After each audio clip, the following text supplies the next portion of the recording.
The House will be in order. Pursuant to the order of the House of January 3rd, 2025, the chair will now recognize members from lists submitted by the majority and minority leaders for morning hour debate. The chair will alternate recognition between the parties with time equally allotted between the parties, and each member other than the majority and minority leaders and the minority whip limited to 5 minutes, but in no event shall debate continue beyond 11:50 a.m. The chair recognizes the member from Delaware, Representative McBride, for 5 minutes.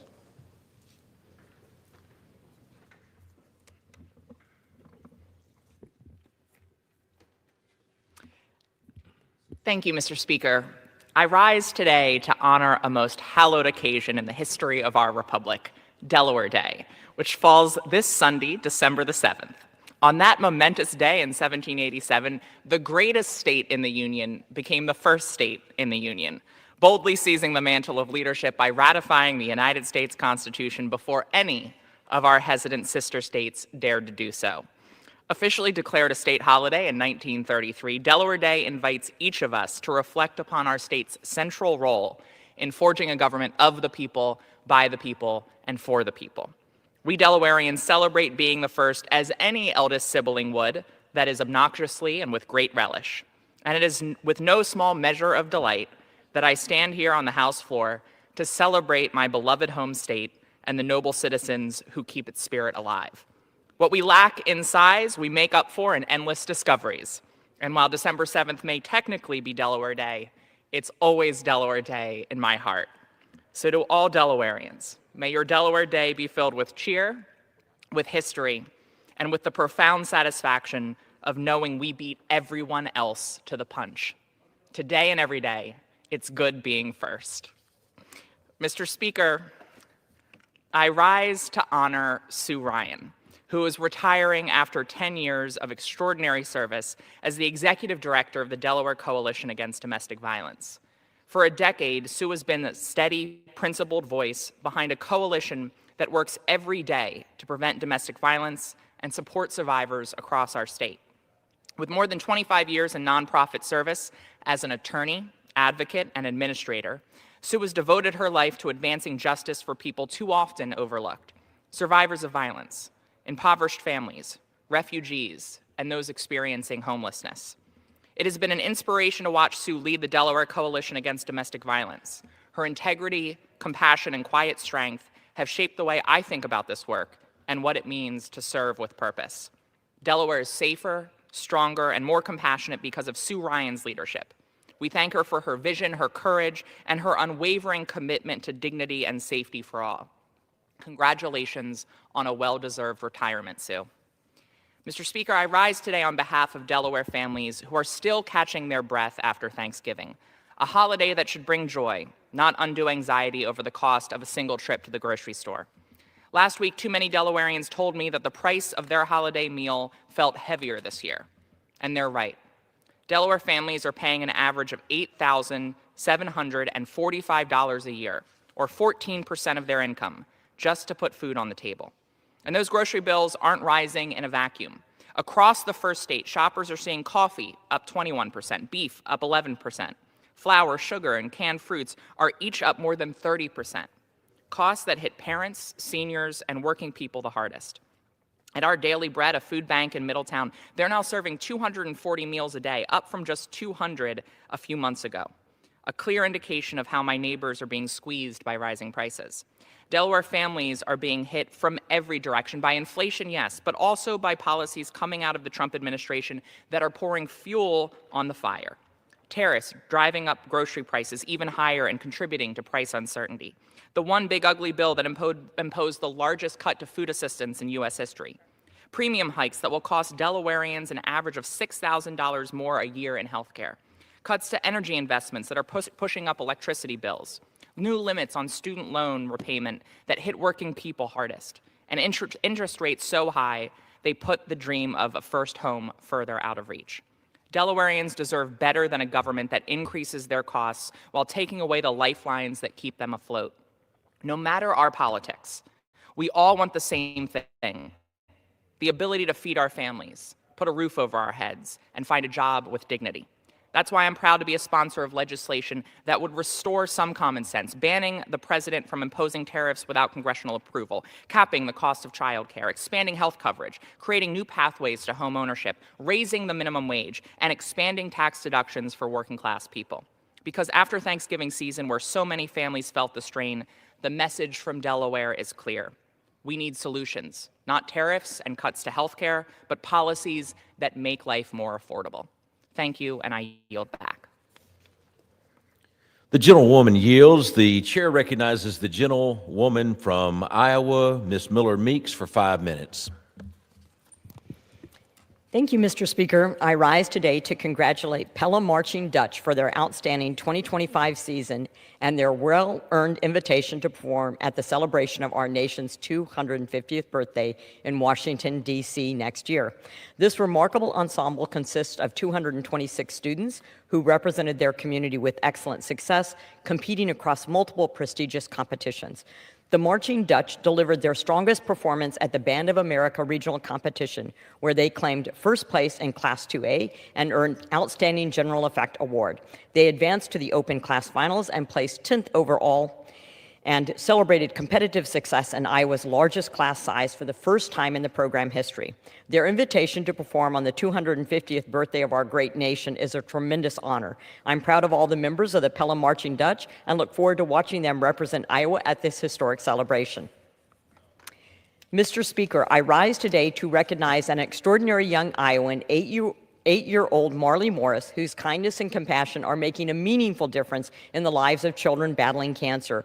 Marley has turned her passion for crafting handmade bracelets into a mission of hope and joy, donating 100 of her creations to young patients at the University of Iowa Stead Family Children's Hospital. Marley began making bracelets at just 3 years old, and today she continues to use that talent to brighten the lives of others. Her generous spirit and heartfelt efforts reflect the very best of Iowa.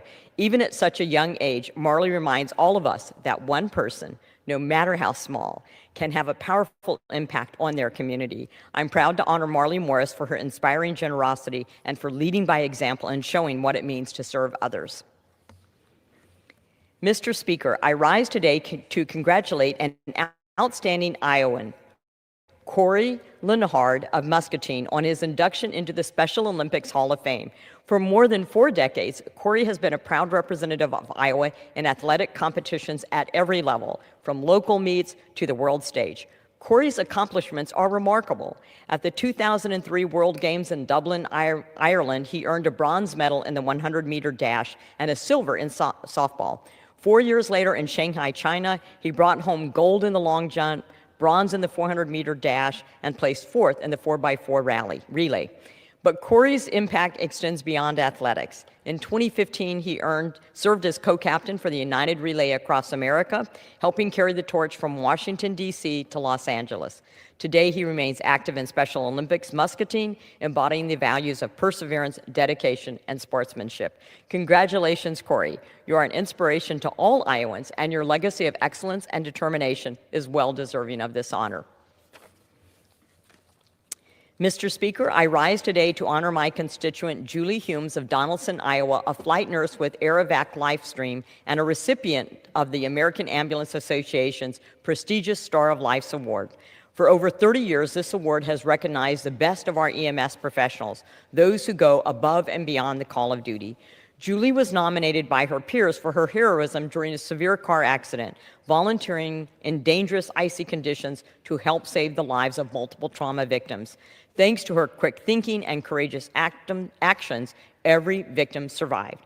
Julie's service is a shining example of the bravery and selflessness of our first responders, and they demonstrate this every day. It was an honor to meet Julie and hear about her incredible dedication firsthand. Congratulations, Julie, and thank you for your steadfast commitment to saving lives and protecting Iowans. Mr. Speaker, I rise today to recognize Georgia Clark, a student from West Liberty, Iowa, who represented our state with pride and excellence at the 2025 National Civics Bee. Competing against top middle schoolers from across the country, Georgia placed in the top 10, a tremendous achievement. Held in Washington, D.C. on Veterans Day, the Civic Bee celebrates civic knowledge and encourages young Americans to engage with their communities and understand their government. Georgia was one of only 39 state champions invited to participate, representing the West Liberty Community School District. Georgia's dedication, leadership, and love of learning reflect the best of Iowa's youth. Her passion for civic engagement and understanding of our nation's founding principles are truly inspiring. Thank you, Georgia, for your commitment to excellence and for stepping up as a young leader with ideas that will strengthen our community and our country. Your achievement makes all of us Iowa proud. I just want to remark that Sunday, December 7th, is the 84th anniversary of Pearl Harbor Day, the day that will live in infamy. Like 9/11, we must never forget, always prepared, always ready, and a moment of silence for those whose lives were lost on that fateful day. Thank you, Mr. Speaker. I yield back. The chair recognizes the gentleman from New York, Mr. Latimer, for 5 minutes.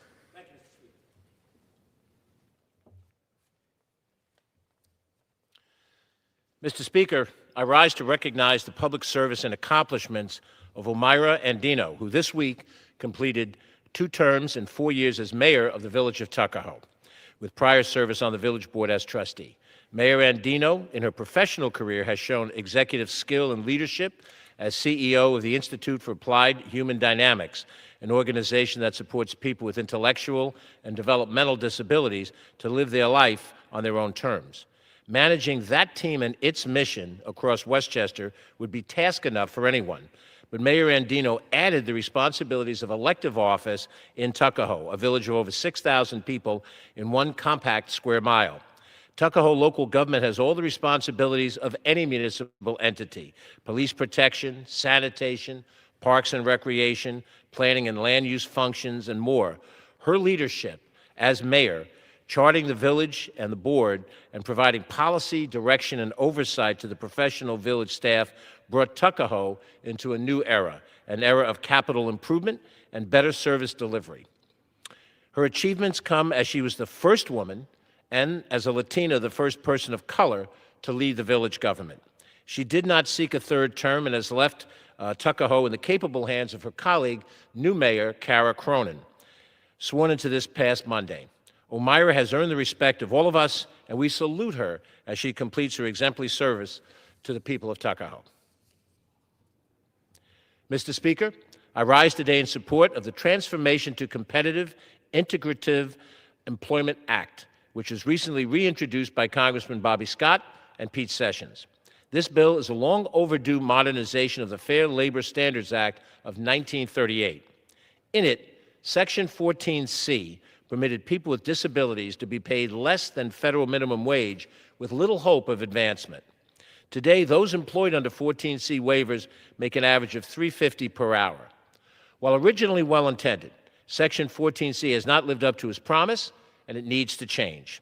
2 of my constituents recognize this injustice as it relates to their loved one, a high schooler, Ellie, who wants to be paid fairly. Over 10 days, the father-son duo ran 260 miles from New York City to Washington, D.C. to raise awareness for the bill. Their run raised national awareness, and now it's up to us to act. Together, we can support those workers by ensuring that they earn the fair pay they deserve. Thank you, Mr. Speaker. Mr. Speaker, let me salute the Rye High School Garnets football team as they head to Syracuse to compete in the New York State Athletic Championship for Class A under the JMA Wireless Dome, previously the Carrier Dome. This Class A state championship game is much watched across the state of New York, and it's under the legendary 50-year leadership of Coach Dino Garr. Rye High School football teams have won 4 state championships and are now competing against Brighton for their 5th state championship. This year's squad is led by quarterback Carson Miller, wide receiver Henry Shoemaker, running back Jagger Fenton, and the aptly named Charlie Garnett. Garnet being the school mascot. Their strong offense mowed down all the competitors in Section 1 football and through 5 postseason games with huge margins, winning over Minnesink Valley and Cornwall in the earlier games in the finals.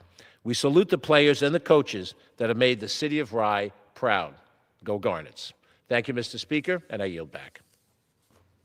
Chair recognizes the gentleman from Texas, Mr. Cloud, for 5 minutes.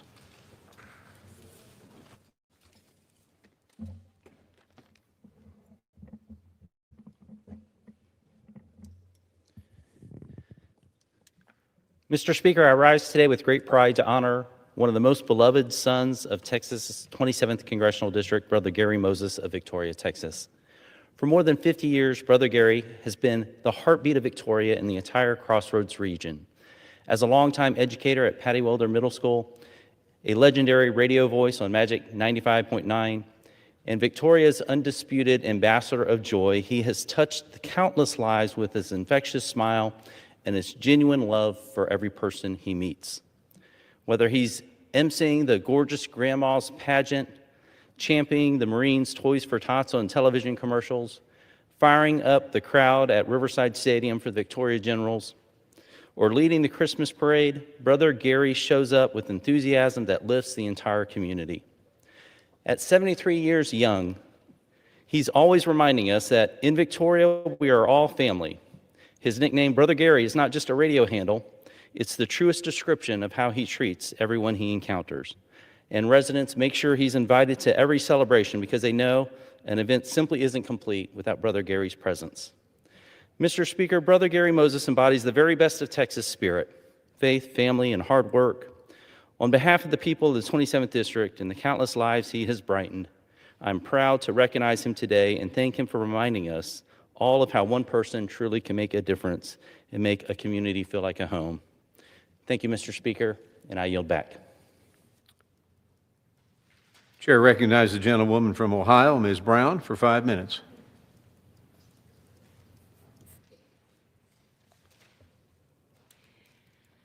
Thank you, Mr. Speaker. I rise today to congratulate Cuyahoga County's Maisha Watkins on her latest and well-earned recognition for serving the people of Northeast Ohio.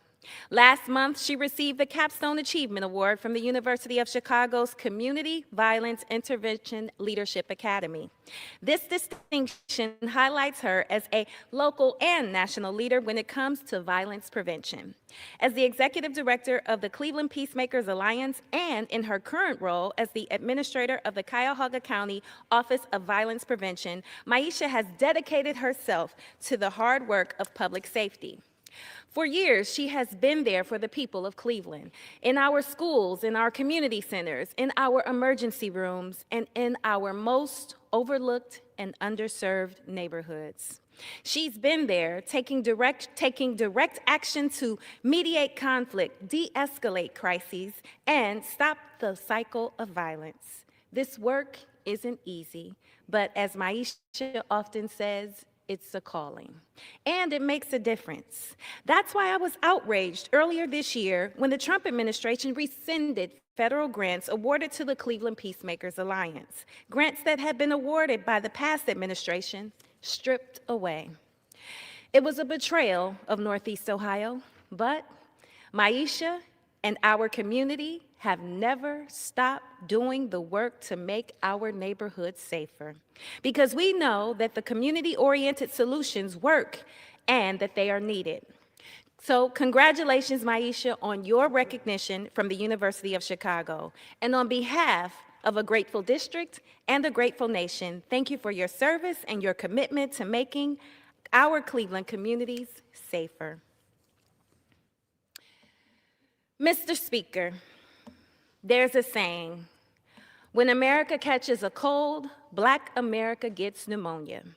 And since January 20th, make no mistake, this country has been running a fever, a moral sickness, one that begins at the very top, a twisted agenda that pardons the powerful, protects the predators, and punishes the people. And Black Americans are paying the price. Mr. Speaker, buried in the last jobs report was this number. The Black unemployment rate is now 7.5%.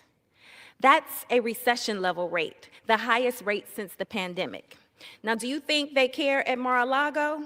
Well, I'll tell you who does care.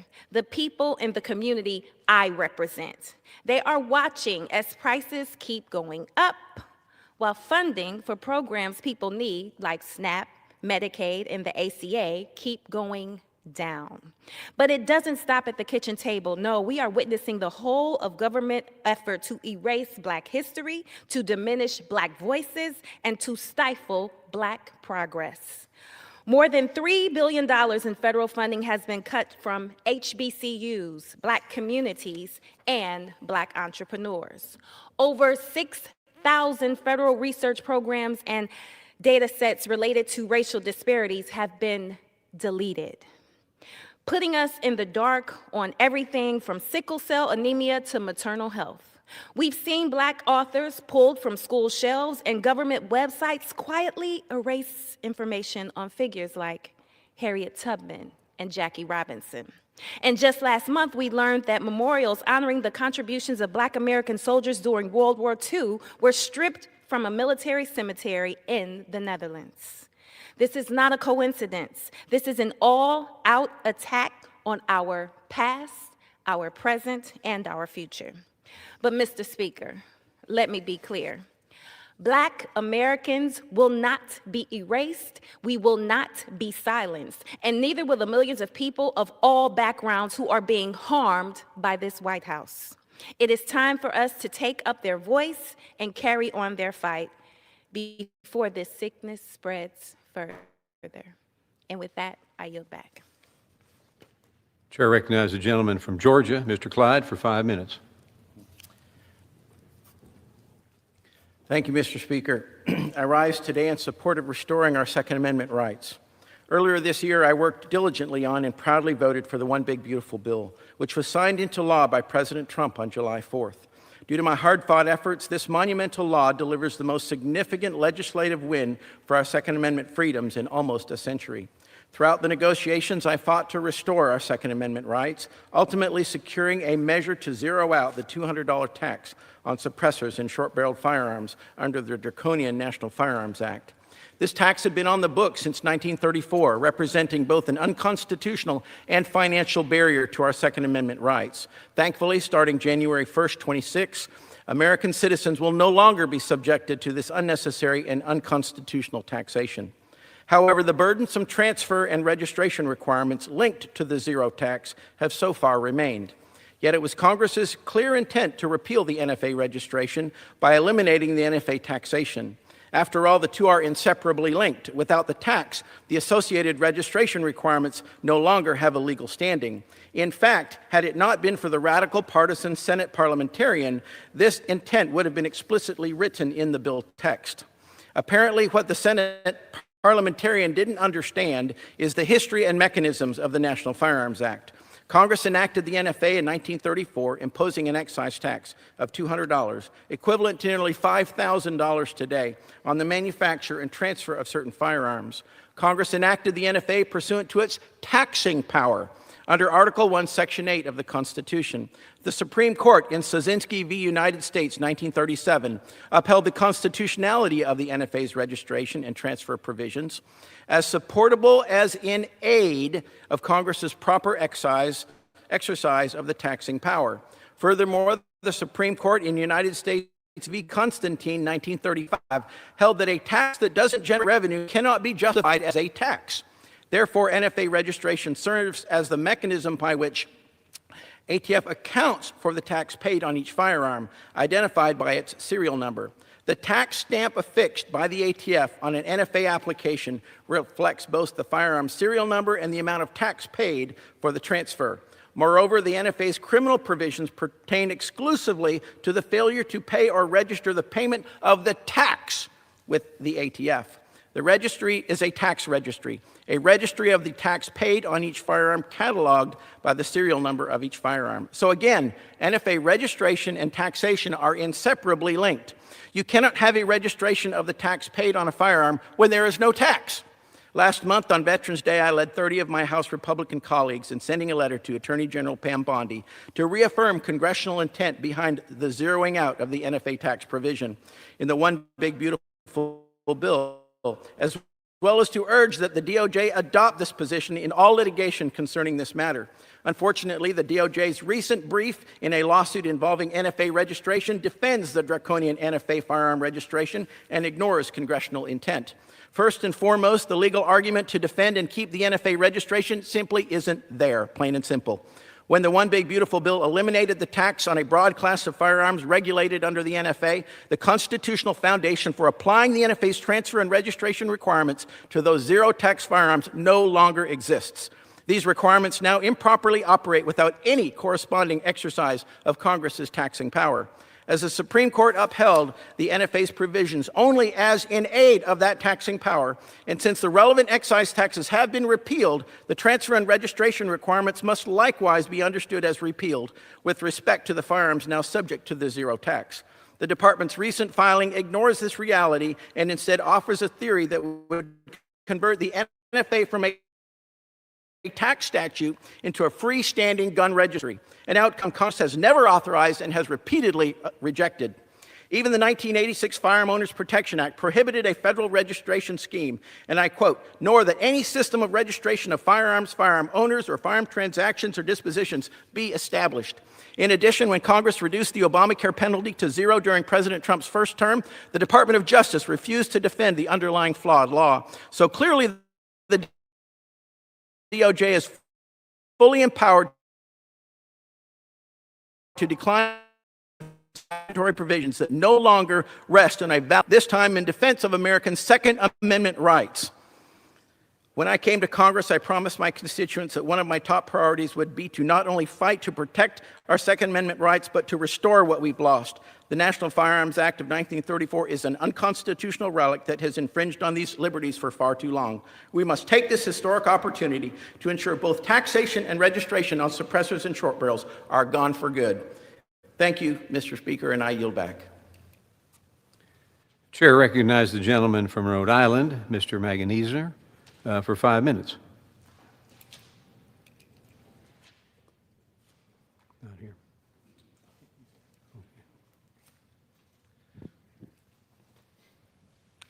Thank you, Mr. Speaker. I rise today to recognize Sarah Dully, Rhode Island's 2026 Teacher of the Year. Ms. Dully began her work as an educator in 2012. She joined Narragansett High School as an English language arts teacher in 2020, where she is admired and respected by her fellow teachers, students, and administrators alike.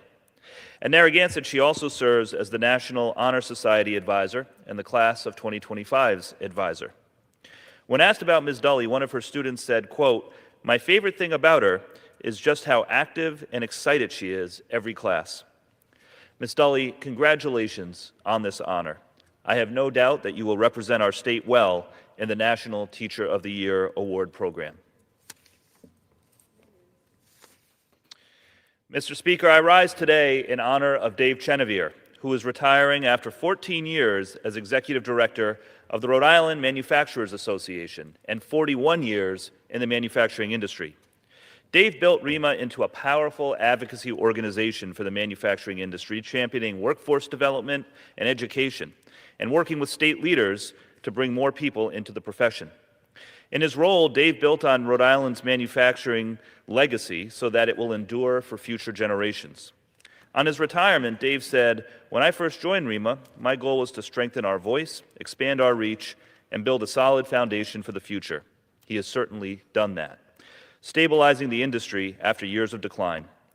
With more than 1,500 manufacturing companies in Rhode Island now employing 41,000 people. Thank you, Dave, for your many years of service to Rhode Island. Your impact will long endure, and we wish you a very happy retirement.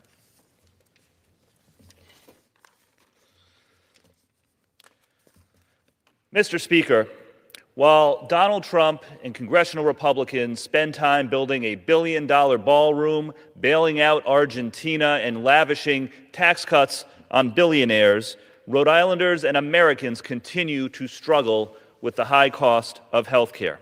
I wish that our colleagues would spend as much time worrying about how they're going to lower health care costs as they seem to spend building up Donald Trump's ballroom, sending billions of dollars to Argentina, and sucking up to their billionaire donors. All across the country, people are getting letters like this from their insurance companies, telling them how much more they are going to have to pay next year because of Republican inaction in extending the Affordable Care Act tax credits. Letters like this one received by Susan from South Kingstown. She, her husband, and her college-age son are going to see an increase of $1,700 a month, $20,000 a year more that they are going to pay for their health insurance for 3 people if Republicans don't do the right thing and extend the Affordable Care Act tax credits. Kim from East Greenwich, she runs a small business with her husband, an appraisal company. She has a family of 4 with 2 teenage daughters.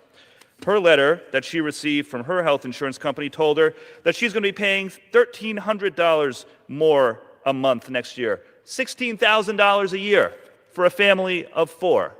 People cannot afford this. And we have heard all the excuses from those on the other side of the aisle who are determined to stop funding the Affordable Care Act. They say, oh, it's just a subsidy for the health insurance companies. Really? You're going to tell Kim that she's a health insurance company because she's going to be paying thousands of dollars more a year for her health insurance? Is she a health insurance company? Is Susan from South Kingstown a health insurance company? No. These are real people who are going to be impacted by the lack of Republican action to lower the cost of health care. We have a plan. Extend the Affordable Care Act tax credits, reverse the cuts to Medicaid so that people do not have to pay thousands of dollars more for their health insurance. And what have we heard from the other side? Nothing. They have no plan. The best they can come up with is, oh, we'll give everybody a few $1,000s. We'll cut them a check. Do they have any idea how much it costs to go to the emergency room? Does President Trump have any idea how much an emergency room bill costs? I don't think so. So it is time for our Republican colleagues to do the right thing, come together in a bipartisan way, listen to the American people, extend the Affordable Care Act tax credits, reverse the Medicaid cuts, lower costs for the American people, stop wasting time with ballrooms and bailouts, instead deliver for the American people. And I yield back. The chair recognizes the gentleman from Alabama, Mr. Strong, for 5 minutes. Mr. Speaker, I rise to provide an 11-month update to the American people. While most media outlets struggle to be honest with the American people, under the administration of President Donald Trump, a Republican House and a Republican Senate, America is back. It's a fact. Inflation is down from 5% to 2.5%. Gas prices have hit a 4-year low, averaging $2.95 a gallon. Advanced manufacturing and industry are returning to U.S. soil. President Trump has secured over $8 trillion in investments that will fuel job growth and create opportunity. The stock market continues to set new all-time highs. It's a fact. Republicans are committed to making sure hardworking Americans keep more of what they earn. The Working Families Tax Cut delivered the largest tax cut for middle-aged and working-class Americans in history. No tax on tips, no tax on overtime. It's a fact. The southern border is closed. Drug dealers, sexual predators, human traffickers, and those who illegally invaded our country from the Biden administration from over 160 countries are being returned to the country of their origin. Under Biden, our emergency departments and local hospitals became the preferred free health care provider for illegal aliens, driving health care costs through the roof while the American taxpayers footed the bill. We didn't need legislation to put America first. We needed a new president. It's a fact. The spirit of cutting waste, fraud, and abuse is alive in Washington, D.C. Funds being sent to foreign countries that hate America have been cut off. Republicans cut $100,000 for climate resilience in Ghana, cut $360,000 for gender, non-confirming, non-binary, two-spirit farmers in New York, cut $24 billion to USAID, cut $22 billion from Health and Human Services to provide housing and cars for illegal aliens, cut $45 million for diversity, equity, and inclusion scholarships. In Burma, cut $8 million to promote LGBTQ. In Africa, cut $10 million for male circumcision. In Mozambique, cut $20 million for the Arab Sesame Street in the Middle East. And we cut $600 million from National Public Radio.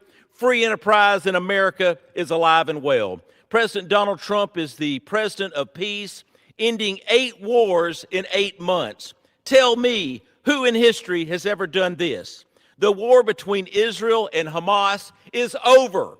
The hostages were returned home. The Iranian nuclear program has been set back for decades, and the Middle East is more stable than it's been in years. And to gain peace through strength, we have invested in America's national defense. We have increased pay for our troops. We are making generational investment in our defense industrial base. We are filling our stockpiles. We are making our soldiers the most lethal fighting force the world has ever seen. We will never apologize for keeping America safe. And thankfully, Mr. Speaker, the people of America are now seeing through Biden's 4 years of smoke and mirrors here in D.C. It's a fact the Clinton Steele dossier was proven a hoax. It's a fact the Department of Justice was weaponized against President Trump. It's a fact the Democrats' so-called Inflation Reduction Act raised the United States debt to more than $38 trillion. It raised inflation to its highest level in 40 years. It's a fact Biden's Green New Deal was nothing more than another scam on the U.S. taxpayers. And Obamacare, known as the Affordable Health Care Act, is not affordable to anyone in America. It's a fact Space Command is coming to Redstone Arsenal in North Alabama, and Golden Dome is on the horizon. It's a fact President Trump and our Republican majority is making America better for the people. America is back. Mr. Speaker, I yield back. The chair recognizes the gentleman from California, Mr. Costa, for 5 minutes. Okay.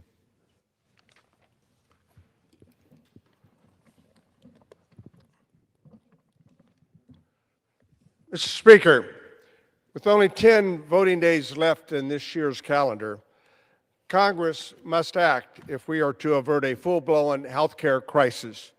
And I rise today to bring attention to affordability and the health care crisis that is pending upon us.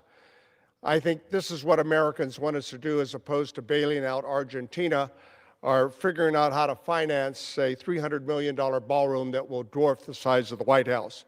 What Americans are concerned about is premiums that are climbing. What Americans are concerned about is the increase in their grocery bills. What Americans are concerned about, that I represent in the San Joaquin Valley, is bearing more and more of this burden and not seeing any potential light at the end of the tunnel. Families are forced to make impossible choices, putting food on the table or whether or not they should keep their health care coverage. In July, the President Trump's one big, I never thought it was beautiful, law became law. It slashed over $1 trillion from Medicaid, from children's health care coverage, and from Medicare, and the Affordable Health Care Act, and at the same time adding $4.2 trillion to our national debt. Programs that protect children, seniors, and working families are being gutted. In my district alone, only over 65,000 risk losing their Medicaid coverage and threatening access to essential health care for vulnerable populations. And now, despite the passage of the fiscal year 2026 continuing resolution, my colleagues on the other side of the aisle once again have failed us, I think. Republicans are threatening the Affordable Health Care Act's enhanced premiums that will expire these tax credits by the end of this year, 4 weeks away. And open enrollment is now, and Americans are seeing the costs that they are paying for this effort that has failed so far. But there's still time. There's still time where families can avert the stark choice of having to pay more for their health care or make sacrifices elsewhere in their lives. There's still time if we continue these tax credits, that we will avoid the dramatically higher health care that our constituents are paying in co-payments and deductibles. Up to 22,000 people in my congressional district alone. To illustrate what this means, a couple who are 60 years old in Fresno earning $82,000 a year will pay $18,000 more per year for coverage. A family of 4 in Tulare County earning $64,000 a year will pay $2,500 more. This is not fiscal responsibility. This is a Republican health care tax hike on working families imposed in the richest country in the world. I think it's unacceptable. It's just not numbers on a page. It's real people. It's the mother in Fresno who has to choose between filling her prescription and paying rent. It's a father in Tulare County who may have to decide whether his children can see a doctor when they're sick. It's seniors who have delayed care, skipped medications, avoided preventive screenings because of these rising costs. And these are the consequences of inaction. But there is still time. Mr. Speaker, the Democrats have a plan. Our plan is to keep the premiums affordable. Our plan prevents Republican health care tax hikes. Our plan requires President Trump to carry out a bipartisan budget. That's what we're supposed to do, a bipartisan budget. We know health care cannot wait, families cannot wait. Our nation needs certainty, affordability, and leadership more than ever. So let us come together at the table in a bipartisan fashion. That's what my constituents expect of us. Let us extend the affordable health care tax premiums. Let us keep health care affordable for Americans. And let us show the American people that Congress can act responsibly, that we can protect our families, that we can deliver on the promises to ensure that no one has to choose between health care and their basic needs of the safety net that is a contract that I think we have with the American people. Our constituents are counting on us. Let us not fail them. Americans deserve affordable health care, and we have the end of this month to make that happen. I will now adjourn the rest of my time. I thank the Speaker. Gentleman yields back. Okay. The chair recognizes the gentleman from Tennessee, Mr. Fleischman, for 5 minutes. Thank you, Mr. Speaker. Mr. Speaker, I rise today to honor a dear friend, Ray Atkins, Benny Ray Atkins, and a great patriot. Over my 15 years of service in this wonderful chamber, I've given many speeches. I've eulogized and talked about many great people. Today is a very special speech for me, and I think for our great nation. Benny Ray Atkins, I knew back when I practiced law. He worked for the Hamilton County Courts. He'd worked for the Sunshine Biscuit Company for years. And Ray was my friend. But when I got elected to Congress, Ray Atkins really stood out to me, not only as a mentor, but as someone who loves this country. Ray loved the United States Army. He was Army proud. He was a lieutenant colonel. He served 36 years in the United States Army and Army Reserve. And time again, when I needed Ray, whether it was to get advice on active military, Veterans Affairs, and the like, he was there.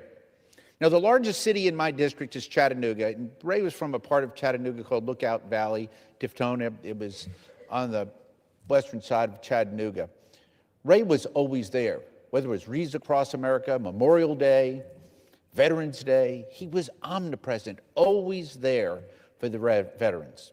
Didn't matter if it was World War II, Korea, Desert Storm, Desert Shield, right up until today. He was always there. He'd show up in his uniform. And for the past decade or so, he struggled health-wise. But he'd always show up in his uniform, show up Army proud, and he participated in so many different things.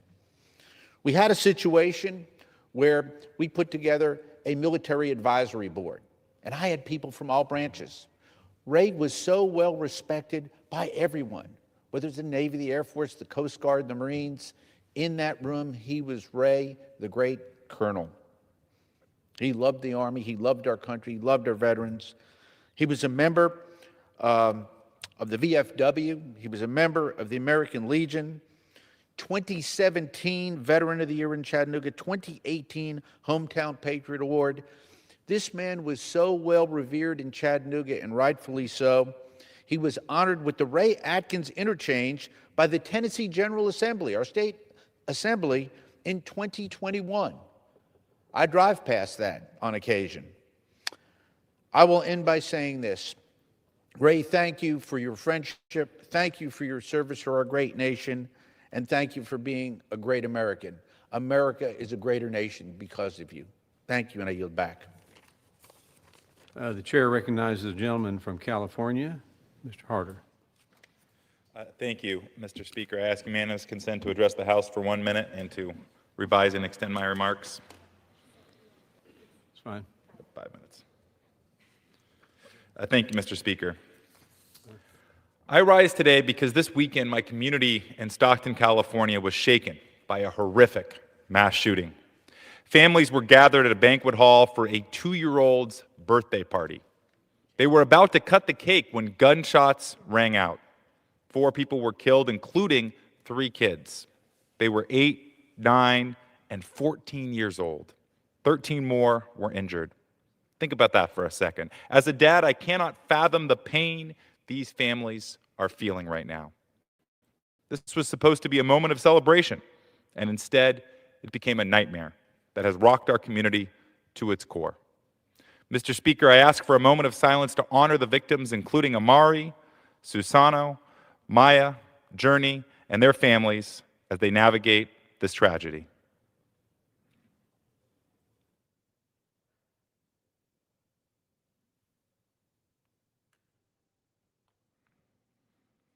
My wife Pam and I are praying for the victims, their families, and our community. We are, and always will be, Stockton strong. Thank you, and I yield back. Gentleman yields back. Chair recognizes the gentleman from the great state of Florida, Mr. Hardopoulos, for 5 minutes.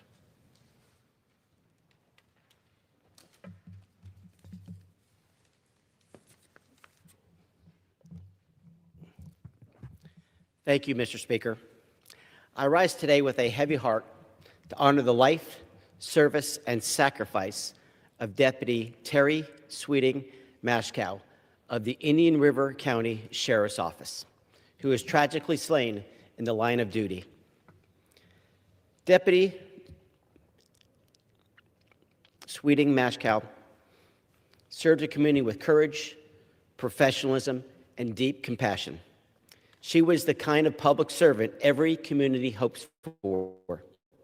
Steadfast to her duty, kind to those in need, and unwavering in her commitment to keeping Indian River County safe.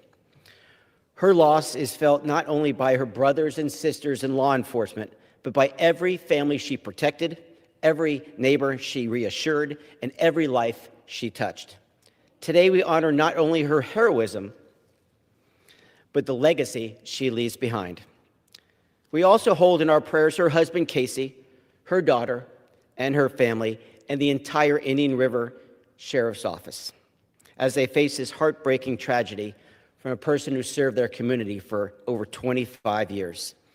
May they find strength in knowing that this nation stands with them, each of them, as they face this very difficult time.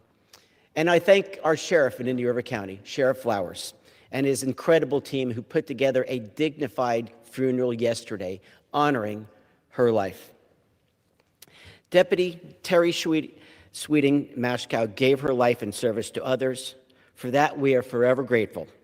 I ask my colleagues to join me in honoring her memory and supporting all those who continue to answer the call to protect and serve their communities.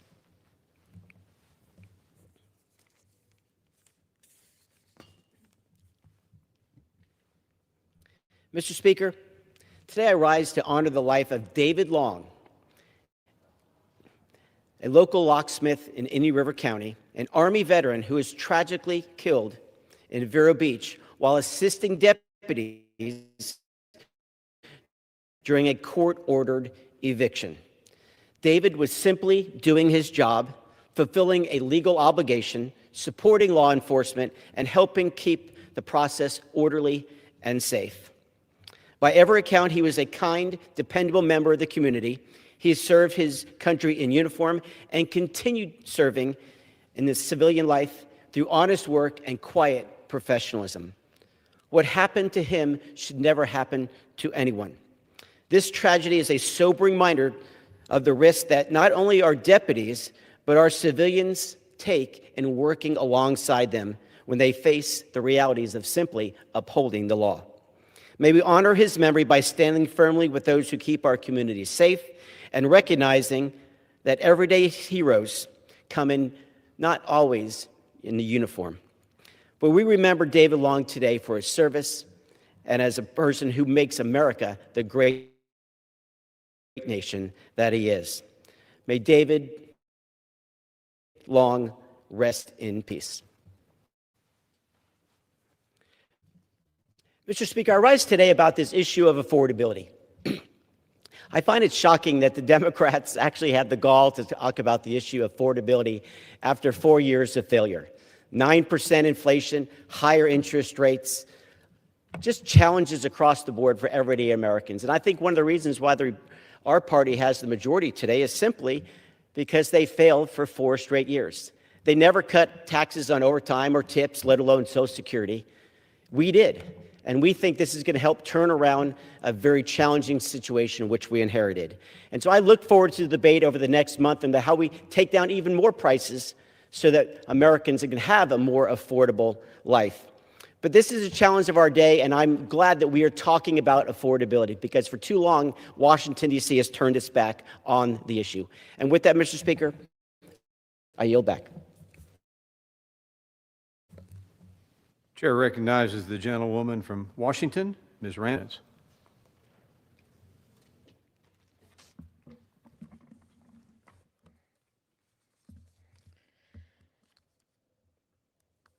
Thank you, Mr. Speaker.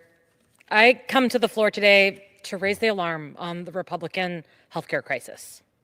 Speaker Johnson shut the government down for 43 days and kept the House out of session, effectively running out the clock to find solutions to address the healthcare affordability crisis created by my Republican colleagues. And now we have just 11 session days left before recessing for the holidays. And my colleagues on the other side of the aisle have offered no solutions. At the end of the month, the Affordable Care Act enhanced premium tax credits will officially expire, leaving 24 million Americans who currently purchase health care on the exchange in an unimaginable position. While Mike Johnson may be sleeping soundly and enjoying the holidays with his family, millions of Americans will be up at night worrying about how they are going to pay for health insurance on top of the affordability crisis the Trump administration created with reckless policies. My family knows what this feels like. My sister Olivia was born with microcephaly, which means her brain was small and the doctors didn't know why. And even with insurance provided by my dad's civilian job at the Department of Defense, Olivia wouldn't have gotten the care that she needed to live for 19 years as healthy as possible if it weren't for the Washington State Legislature expanding Medicaid the year she was born. And my family would have faced dire choices about which bills not to pay in order to meet Olivia's needs if it weren't for Medicaid access. Would we give up heating, groceries, school lunches? Neighbors of mine in Washington 6 are already sick to their stomachs looking at their monthly costs.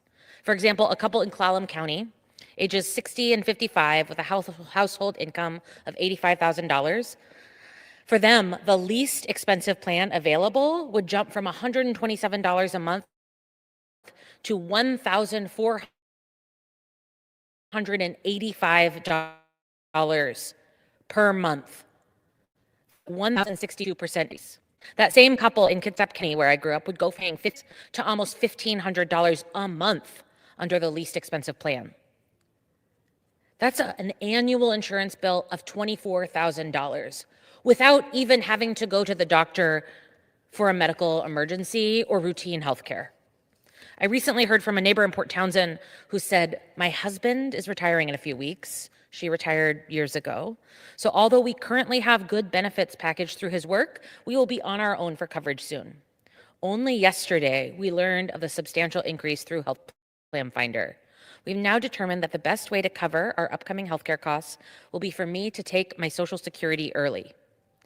She says, "It's upsetting to me that my Social Security will not be used for other expenses, other living expenses, or be as much per month as it would have if I could hold off and taking it for a few more years." She's worried in her last line about not being able to use her Social Security for other living expenses because she's going to have to use all of it for healthcare coverage. Under this administration, costs are up across the board. Groceries are more expensive, housing is more expensive, childcare is more expensive, gas prices are soaring. Today, the average price for a gallon of gas in Washington state is over $4, one of the highest in the nation.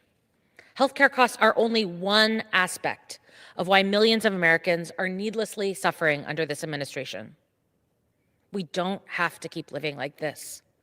It's time for my colleagues to get serious about solving the ACA tax credits, as serious as they were about extending tax breaks for billionaires in July, and get back to delivering on their promise to lower costs for Americans, which Trump promised to do on day one of his administration. Mr. Speaker, I yield back. Chair recognizes the gentleman from Arizona, Mr. Siscomani, for 5 minutes.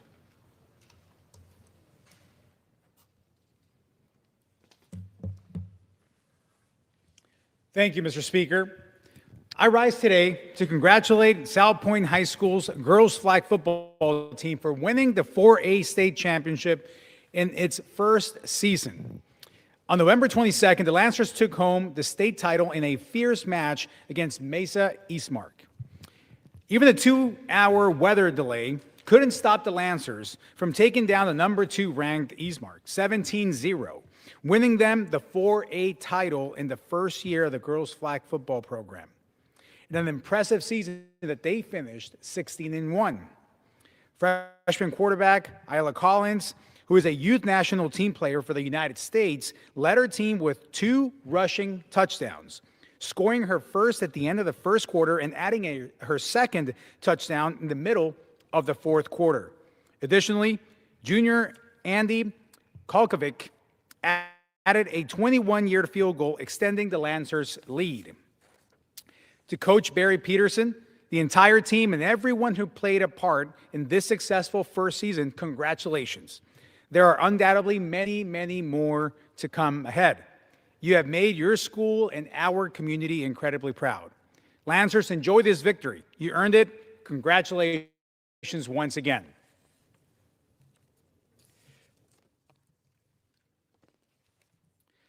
Mr. Speaker, I rise today to congratulate the Ironwood Ridge girls cross country team for winning the 2025 Division II state title. This is the 4th time the Nighthawks have taken home a state championship title. Senior Sorella Natal was the D2 runner with a finishing time of 19:23.4, securing the Nighthawks win. Additionally, sophomore Sophia Simmons finished in 9th place with a time of 20:05.5. And sophomore Kylie Lederholz finished in 10th place with a time of 20:08.9. The coaches Michael Smith and Bob Jones, the whole team, and everyone who made this win possible, congratulations. You have made your school and our community very, very proud. Nighthawks, enjoy your victory. You earned it.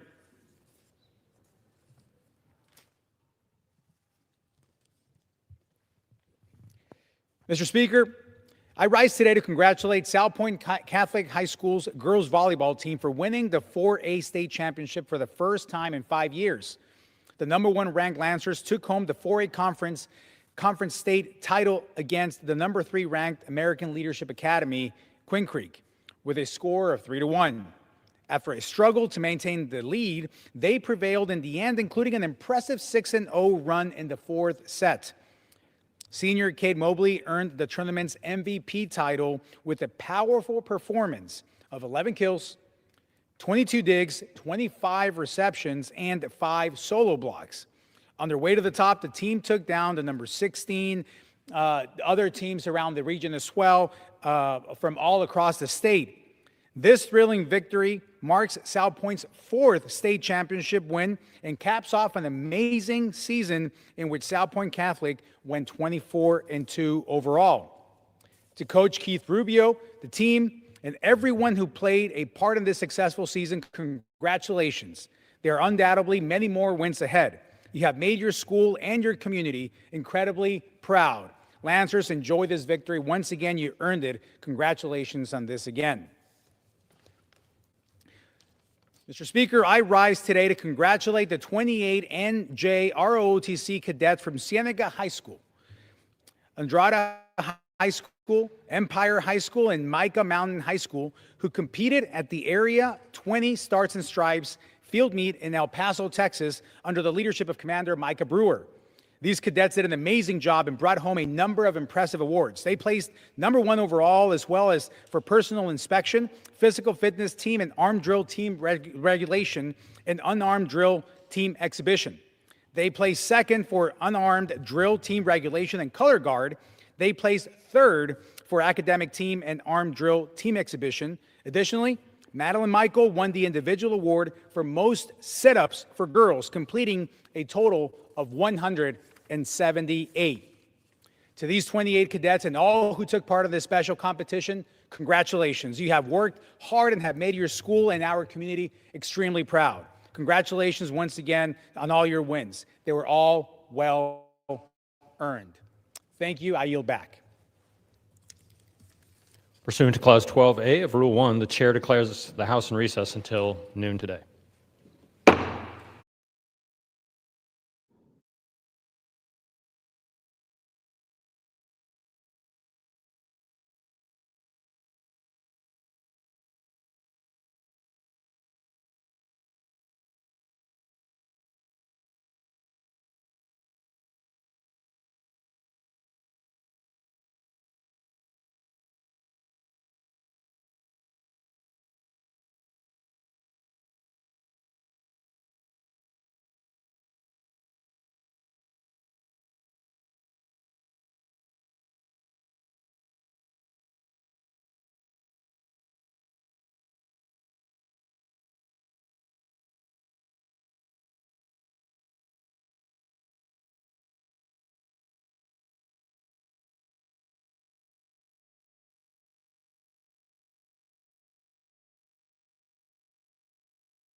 Our 1040 contracts with the Chinese government entity for his service.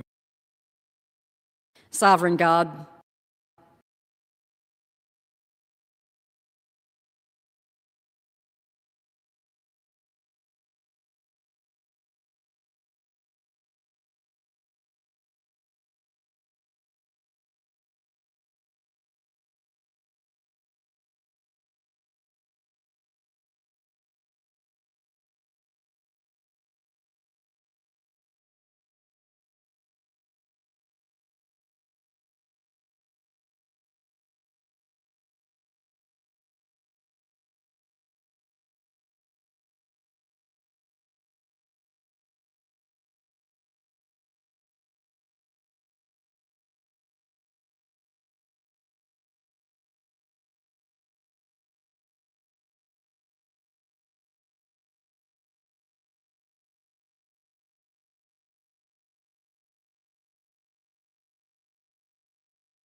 The House will be in order.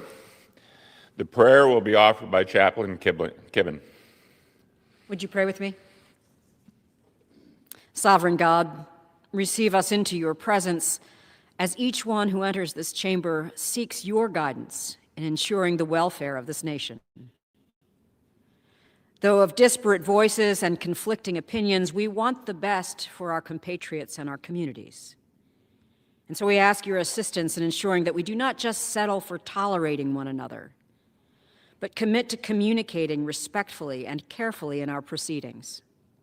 In so doing, may we discover what binds us together in the mission that you have set before us. In our kinship, our friendship, or just our shared citizenship, we pray together for the peace that transcends not just our differences, but our individual understandings. In your peace, may we find our peace. In our engagements and our arguments, may we rid ourselves of all malice, deceit, hypocrisy, envy, and slander, and together show respect for the people with whom you have called us to serve. In awe, even fear of the judgment that is yours, we humbly offer this day and ourselves to you. We pray this in your merciful name. Amen. Amen. The chair has examined the journal of the last day's proceeding and announces to the House the approval thereof. Pursuant to Clause 1 of Rule 1, the journal stands approved. The Pledge of Allegiance will be led by the gentleman from California, Mr. D. Saunier. I pledge allegiance to the flag of the United States of America and to the republic for which it stands, one nation, under God, indivisible, with liberty and justice for all. The chair will now entertain up to 15 requests for 1-minute speeches on each side of the aisle. For what purpose does the gentleman from Pennsylvania seek recognition? Mr. Speaker, request unanimous consent to address the House for 1 minute and to revise and extend my remarks. The chairman is recognized for 1 minute. Thank you, Mr. Speaker. I rise today to welcome the Penn State Lion Caucus to Capitol Hill. Lion Caucus is a university-affiliated student organization connected to the Office of Government and Community Relations. Lion Caucus promotes the official message and the positive impact of Penn State University to local, state, and federal elected officials. It also educates fellow students about legislation and policies that impact the university and the students. Each year, Lion Caucus organizes and executes Capitol Day, Penn State's annual state advocacy event. The organization also hosts seminars for students across campus, holds meetings in Harrisburg with legislators and lobbyists, and welcomes elected officials to University Park. Lion Caucus is made up of a diverse group of undergraduate and graduate students from any background or major. As a graduate of Penn State, I'm proud of these students for devoting their time and resources to educate and advocating for their fellow students, promoting civic engagement, and showcasing the Penn State community. We are. Thank you, Mr. Speaker, and I yield back the balance of my time. The gentleman yields back. The chair now recognizes the gentleman from California. Or for what purpose does the gentleman from California seek recognition? The gentleman is recognized. Thank you, Mr. Speaker. Mr. Speaker, I rise today to recognize the life and public service of a mentor of mine and many people in California and in the Bay Area, and a wonderful, wonderful human being, a dedicated public servant from Walnut Creek, California in the East Bay of the San Francisco Bay Area. Gwen Regalia began her career as a fourth grade teacher. She was a teacher all her life in many ways, before serving on the Walnut Creek School District Governing Board for almost a decade. Gwen later served on the City Council for 21 years and also served regionally on the Association of Bay Area Governments. She had 5 terms as the mayor of the city of Walnut Creek, during which time she championed the development of local institutions like the Lesher Center for the Arts in Walnut Creek and the Walnut Creek Library, 2 remarkable local institutions. Sadly, Gwen passed away in November. She will be remembered for her outstanding leadership, for her indelible mark that she left on Walnut Creek in the San Francisco Bay Area, the state of California, and indeed on the United States of America. Thank you, my friend Gwen. Thank you for your service and your incredible personality. Mr. Speaker, I yield back. Gentleman yields back. For what purpose does the gentlelady from Michigan seek recognition? Gentlelady is recognized. There we go. All right. Mr. Speaker, I rise today to recognize Harbor Beach High School football team for winning the Michigan Division VIII state championship last week. Harbor Beach Pirates took home their second state championship in football, never trailing in the game. They won 31-20 at Ford Field in Detroit. And I might add that they had a perfect 14-0 season. So congratulations to Coach Schelke and his talented young group of men on their incredible accomplishment at Ford Field. You have made Michigan's 9th District proud, and I really hope you cherish this memory and all of your hard work that you dedicated this season. Congratulations again, and go Pirates. Thank you, and I yield back. Gentlelady yields back. For what purpose does the other gentlelady from Michigan seek recognition? Gentlelady is recognized for 1 minute. I want to honor the life and legacy of my dear friend, Fred Durhal Jr. He was a former colleague and a remarkable public servant who devoted decades of his life to fighting for Detroiters. Throughout his years in the Michigan State House and as the chair of the Michigan Legislative Black Caucus, Fred carried with him passion, courage, and a deep commitment to public service. He was so kind-hearted. From his advocacy for working families to his dedication to mentoring the next generation of leaders, Fred truly helped shape our communities and uplift countless lives. His impact can be seen in the people he guided, the change that he championed, and the lives he inspired. I join our community in mourning his passing during this difficult time and send my deepest condolences to his family, his children, and all who were touched by his life. May his legacy continue to live in the city he loved so dearly. May he rest in peace. The gentlelady yields back. For what purpose does the distinguished gentleman from South Carolina seek recognition?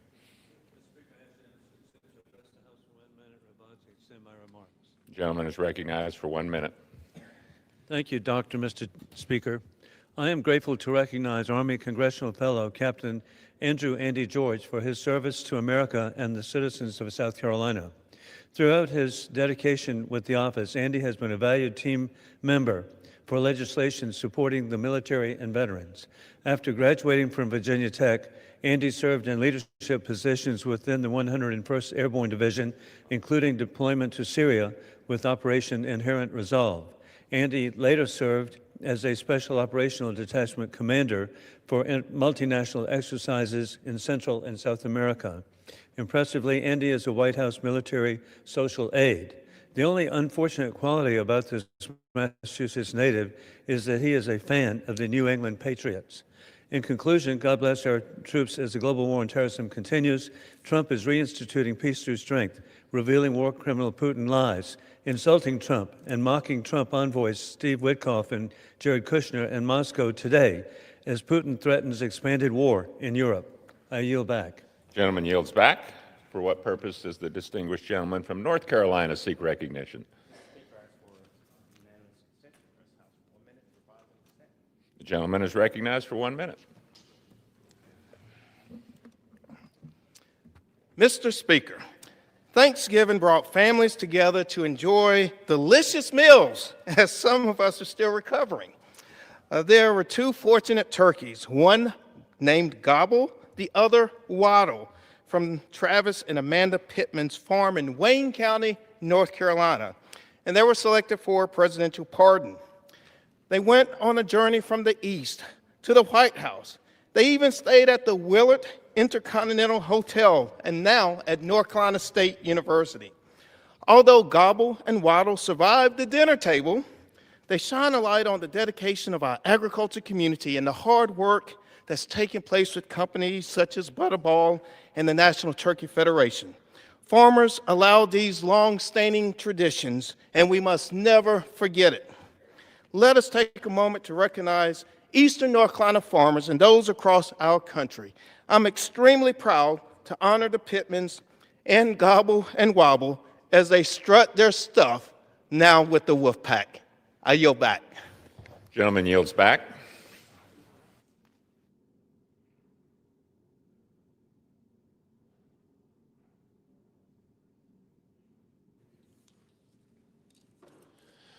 Pursuant to Clause 4 of Rule 1, the following enrolled bills and joint resolutions were signed by the Speaker on Wednesday, December 3rd, 2025.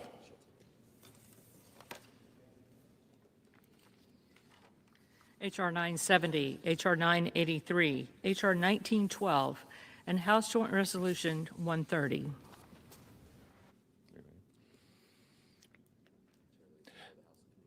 The Chair lays before the House a communication.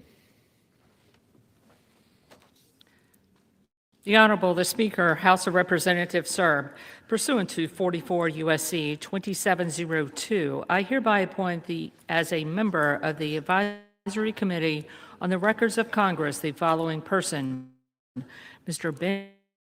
Benjamin Francis Fallon of Washington, D.C.,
For what purpose does the gentleman from Michigan seek recognition? Mr. Speaker, pursuant to House Resolution 916, I call up H.R. 1005 and ask for its immediate consideration in the House. The clerk will report the title of the bill. Union Calendar Number 6, H.R. 1005, a bill to prohibit elementary and secondary schools from accepting funds from or entering into contracts with the government of the People's Republic of China and the Chinese Communist Party and for other purposes. Pursuant to House Resolution 916, the amendment in the nature of a substitute recommended by the Committee on Education Workforce printed in the bill is adopted, and the bill as amended is considered read. The bill as amended shall be debatable for 1 hour, equally divided and controlled by the chair and ranking minority member of the Committee on Education Workforce or their respective designees. The gentleman from Michigan, Mr. Wahlberg, and the gentleman from Virginia, Mr. Scott, will each control 30 minutes. The chair recognizes the gentleman from Michigan. Thank you, Mr. Speaker.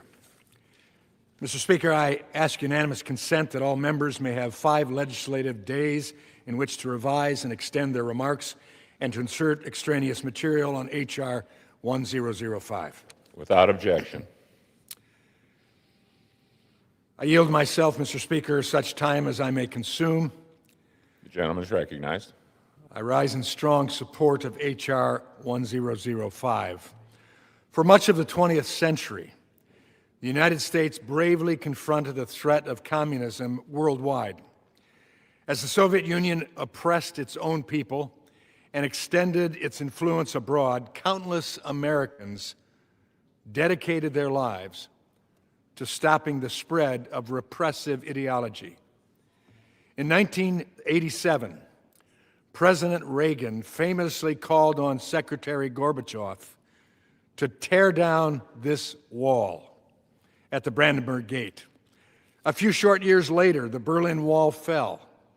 The Soviet Union collapsed, and democracy gained ground across the globe.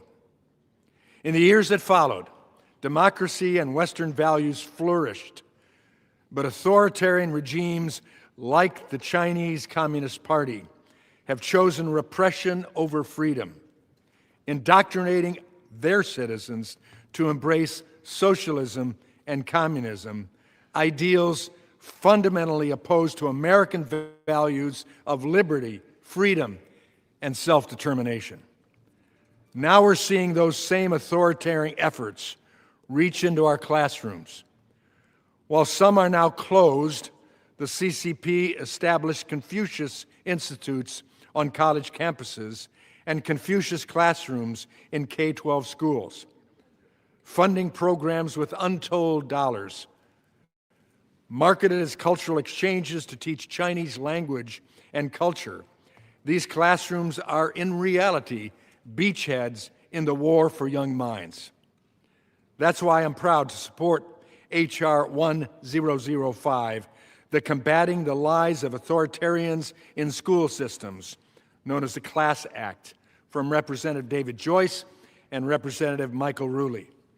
It's an important piece of legislation requiring schools to disclose any funding or contracts received from foreign entities above nominal threshold.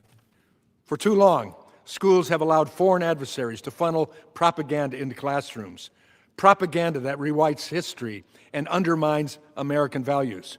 These programs are funded and directed by the CCP's propaganda arm, targeting children for indoctrination. No lesson from an authoritarian regime comes without strings attached. The CCP seeks to shape American students' views of communism and tyranny, softening opinions toward authoritarianism, and potentially fostering replication of those same ideas here. Already, we see these influences on college campuses. Instead of free speech and open debate, we see censorship. Instead of independent thought, we see indoctrination. This is why we must pass the CLASS Act. Confucius classrooms and similar programs pose real risks to both national and academic security while promoting authoritarianism over freedom and democracy. As the saying goes, sunlight is the best disinfectant. Greater transparency in education will reveal where school funds come from and whether foreign adversaries are exploiting financial ties to influence students. By requiring disclosure, we protect American values, strengthen national security, and ensure our children learn what is right, not what our adversaries dictate. Mr. Speaker, I reserve the balance of my time.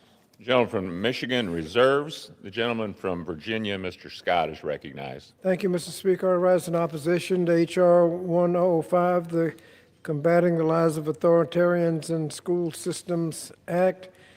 This bill will compel schools to implement new reporting mechanisms, monitoring procedures, and compliance structures despite a complete absence of any factual verified threats. Under current law, K-12 schools are not required to report funding from foreign governments or contracts with foreign entities, as most school funding comes from local property taxes, state formulas, and a little bit from the federal government. This bill would require schools to report funding or contracts with a foreign source. So let's be clear.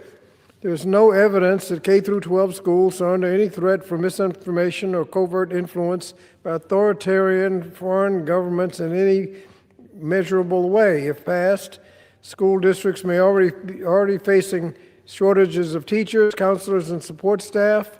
Now we'll have to divert critical time and resources from instruction to completing bureaucratic paperwork, like what qualifies as a foreign source, who qualifies as a foreign source, and you've got to have professional development so every school principal and superintendent knows exactly who needs to be reported and how. You mentioned Confucius Institutes. We've got 15,000 school systems that will have to comply with this bill. 5 Confucius Institute classrooms have been found to exist in the United States at last count. And 15,000 school systems are going to have to put up with this paperwork. This is a very definition of unfunded mandate and imposes obligations without offering the capacity or funding to meet the mandate. Instead of strengthening our school system, it distracts from the urgent challenges our schools are facing, such as widening achievement gaps as reflected in the latest National Assessment of Educational Progress scores, the NAEP scores, and a growing difficulty in recruiting and retaining quality educators. So let's underscore the broader point. The colleagues across the aisle have remained silent as the administration has dismantled or is in the process of dismantling the Department of Education, undermining its legitimacy, capacity, and effectiveness. Most recently, the administration announced plans to move six interagency agreements, which would offload core functions of the Department of Education and spread them across other federal agencies. Yet this bill assigns additional responsibilities to what's left of the Department of Education. Simply doesn't add up. Who will be left in the Department of Education to enforce these mandates? So for these reasons, H.R. 1005 does nothing to improve our schools and everything to bog down schools in administrative red tape. So I strongly recommend a no vote and reserve the balance of my time and inform the chairman that I have no additional speakers, so I'll reserve my time until closing. The gentleman reserves. The gentleman from Michigan is recognized. Thank you, Mr. Speaker. I yield 3 minutes to the gentleman from Ohio, and I say that as a gentleman from Michigan. Mr. Rulli, the bill's co-lead. 3 minutes. The gentleman from Ohio is recognized for 3 minutes. Well, especially after last weekend, I want to take a second and thank you to the chairman. Mr. Speaker, the CLASS Act prohibits K-12 schools from accepting funds or contracting with the People's Republic of China, or the CCP. So let's just let that sink in for a second. My honorable friend on the other side of the aisle is literally defending the Chinese to invade our schools. That's what this is about. We will also prohibit any such or entity acting on behalf of other such governments or parties. It also requires K through 12 schools to submit a report to the Secretary of Education with the name and the country of origin and the amount of funds that are being put into our public schools and any terms of that contract. The CCP is anti-American to its core. We stand for freedom of speech, expression, and religion. They stand for none of our values. Confucius classrooms are propaganda, and they are often set up near our military bases, just to give it another layer. There is CCP and Chinese affiliations in 143 schools throughout this country. And Honorable Speaker, I was shocked myself to realize that one of them sits right outside of our capital city in Ohio, of Columbus, Ohio.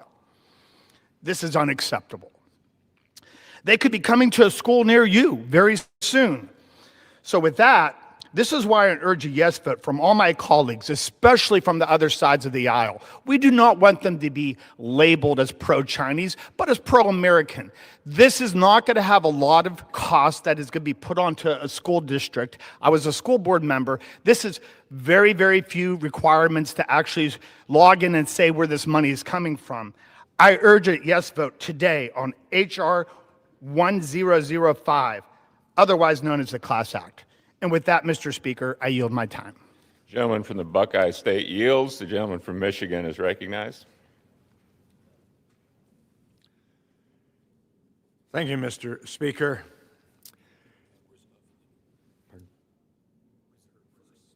I reserve. The gentleman reserves. The gentleman from Virginia is recognized. Gentleman prepared to close? I reserve. Gentleman from Michigan is recognized. Mr. Speaker, coming from the Wolverine State, I yield 3 minutes to the gentleman from Ohio, the bill's sponsor, Mr. Joyce, and congratulations on Saturday's. Thank you. In the name of good sportsmanship, the gentleman from Ohio is recognized. Thank you, Mr. Chair, and thank you to my distinguished colleague from the state of Michigan. He certainly is a class act. I'm proud to join my friend, Representative Rulli, in supporting this effort to protect our children and national security from dangerous foreign actors. For years, China has been attempting to exert soft power over our country by forging ties with American schools and universities. In an attempt to influence our future generation, the People's Republic of China has been establishing Confucius classrooms in our K-12 public system. Styled as language and cultural programs, these classes and their teachers are funded and vetted by the Chinese government, a fact that is rarely disclosed to the parents. A report from Parents Defending Education revealed that over 140 K-12 schools across the country had contracts with the Chinese government entity.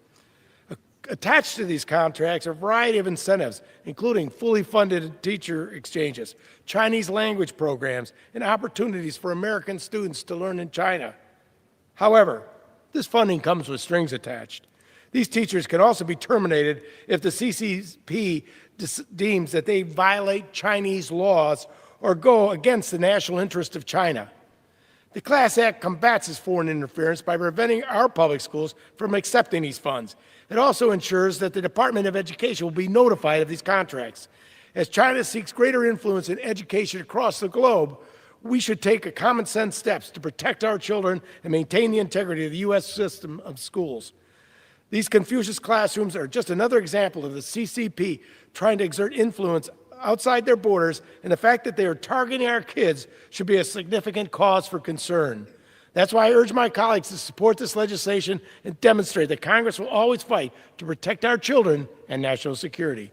Thank you, and I yield back. Gentleman yields back. Gentleman from Michigan I reserve. reserves. Gentleman from Virginia is recognized. Is the gentleman prepared to close. Thank you. I yield myself the balance of the time. Mr. Speaker, this bill is not limited to China. This bill says foreign source, and under the definition of foreign source, it includes any individual who is not a U.S. citizen or national of the United States. So if you have a plumbing contract over $10,000, you got to check out the owner of the plumbing company's citizenship to know whether you have to document and report the contract. Every one of the 15,000 school systems, every school, every contract over $10,000, you got to report and have to ascertain the citizenship of who you're contracting with, and I don't know how you do that if you order something over the internet. You got to check out somebody's citizenship. Well, I guess I don't know how you comply, but that's just a little gap in the bill. But every school system, every school would have to comply with this. It's just not China. It's any person who is not a citizen or national of the United States. And so there's actually no credible evidence that this bill is even needed. We're under no threat of misinformation or covert influence by authoritarian foreign governments. I urge my colleagues to oppose the bill. It does nothing to improve our schools, close achievement gaps, or increase teacher pay. It burdens schools with bureaucratic red tape. Imagine to deal with covert influence from foreign governments, and is so broad that it covers every contract over $10,000. If you don't know the citizenship of the other side, and I don't know how you find out the citizenship of the other side, we have real issues that we need to be addressing, and we should be addressing those issues. And for those reasons, Mr. Speaker, I urge a no vote and urge my colleagues to do the same. Thank you, and I yield back. Gentleman from Virginia yields back. The gentleman from Michigan is recognized. Mr. Speaker, I yield myself the balance of my time. Gentleman's recognized. H.R. 1005, the Class Act, is a critical step in limiting foreign influence in our classrooms. Too often, foreign funding comes with strings attached, maybe in every case, especially when those dollars come from adversaries like the Chinese Communist Party. Students deserve strong education without indoctrination. I would hope my esteemed colleagues on the other side of the aisle would agree with me on that. Cultural exchange is valuable, but it should never mean sitting through lessons created by the CCP propagandists attempting to rewrite history and change our minds. Our classrooms are becoming front lines in a battle of ideas, and the Class Act provides the transparency needed to protect our students and uphold American values. Students deserve better than indoctrination. That's why we must pass the Class Act, send it to the Senate, and ultimately to the President's desk, defending both our children and our nation. Mr. Speaker, I thank my colleagues, Representative Joyce and Rulli, for their clear-eyed attention to this important and credible concern. And I urge my colleagues to support the legislation, and I yield back the balance of my time. Yields back. All time for debate has expired. House Resolution 916, the previous question is ordered on the bill as amended. The question is on engrossment of the third reading of the bill. Those in favor say aye. Those opposed, no. The ayes have it. Third reading. A bill to prohibit elementary and secondary schools from accepting funds from or entering into contracts with the government of the People's Republic of China and the Chinese Communist Party and for other purposes. The question is on passage of the bill. Those in favor say aye. Those opposed, no. The ayes have it. The bill is passed, and without objection, the gentleman from Virginia is recognized. Ask for a recorded vote. Does the gentleman ask for the yeas and nays? Yes. The yeas and nays are requested. Those favoring a vote by the yeas and nays will rise. A sufficient number having risen, the yeas and nays are ordered. Pursuant to Clause 8 of Rule 20, further proceedings on this question will be postponed.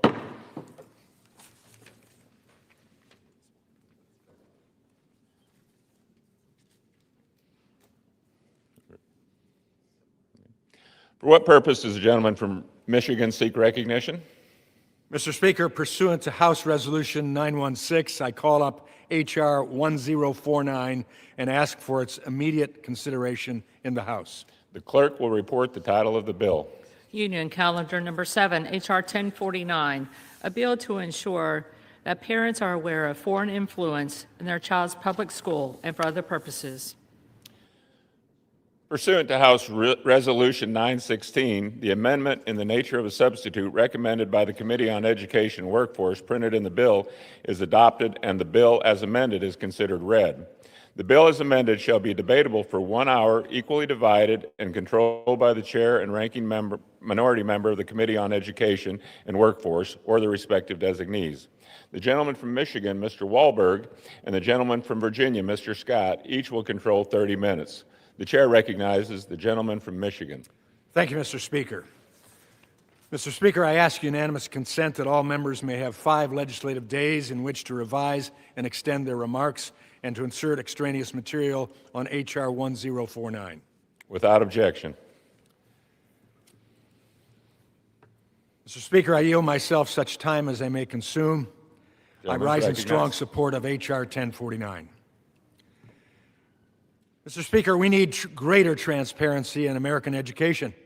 In recent years, foreign governments have increasingly sought to influence our K-12 schools, not for their stated purpose of cultural exchanges or diplomacy, but to push propaganda.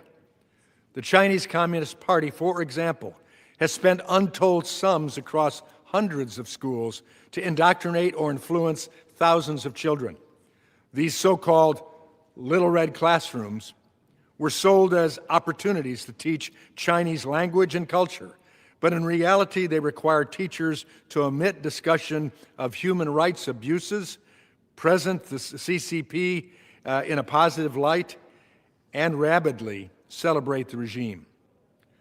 Students in these classrooms rarely learn about events such as the Tiananmen Square massacre or the ongoing genocide of Uyghur Muslims. Students don't learn about these despicable crimes because the CCP doesn't want them to. This one-sided approach extends beyond K-12 classrooms. While the CCP operates programs in U.S. schools, American educators are not allowed to expose Chinese students to American culture. The goal is clear. The Chinese Communist Party wants to control information and shape young minds. Over nearly 2 decades, the CCP has demonstrated a persistent effort to influence the minds of our children. According to a 2020 State Department report, many of these classrooms are funded and operated in part by the CCP's United Front Work Department, a known overseas propaganda and influence operation. Foreign interference in our schools threatens not only student learning, but also our national security. H.R. 1049, the Transparency and Reporting of Adversarial Contributions to Education, or the TRACE Act, by Aaron Bean and Representative McKenzie, addresses this problem by giving parents the right to review course materials funded or provided by foreign governments and entities of concern. Students perform better when parents are involved in their education, yet in recent years, parents have often been silenced or forced to navigate bureaucratic hurdles just to understand what their children are learning. The TRACE Act ensures transparency, strengthens parental rights, and protects students from foreign indoctrination. I urge my colleagues to support this legislation and defend the role of families in safeguarding our children's education. Mr. Speaker, I reserve the balance of my time. The gentleman from Michigan reserves. The gentleman from Virginia, Mr. Scott, is recognized. Thank you, Mr. Chairman.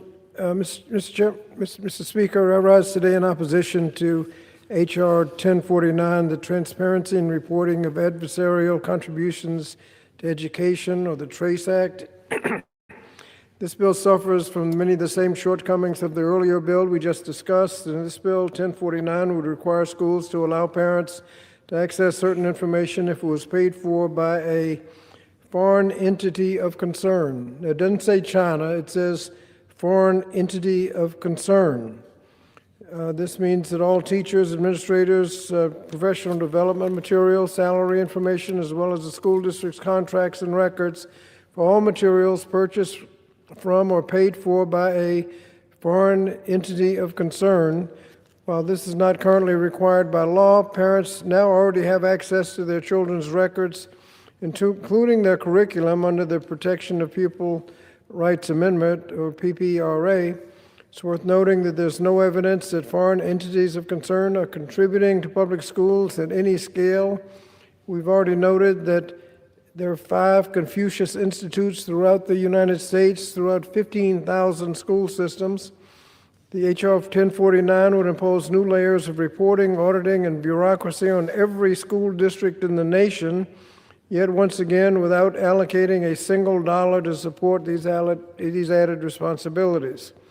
For years, Republican colleagues have warned against unfunded mandates. They have rightly criticized federal actions that impose requirements on states and local communities that cannot afford to implement those policies. Yet, H.R. 1049 is precisely that, another unfunded mandate wrapped around rhetoric but lacking in substance at a time when schools need smaller class sizes, they need to pay teachers more, they need more academic support for students. The last thing they need is a stack of new federal compliance paperwork. Now, that would include the professional development to inform every school official what foreign entity of concern is and where they can get the most recent list. Let me underscore the broader point, though. At the same time, the congressional Republicans are creating additional bureaucratic hurdles for K through 12.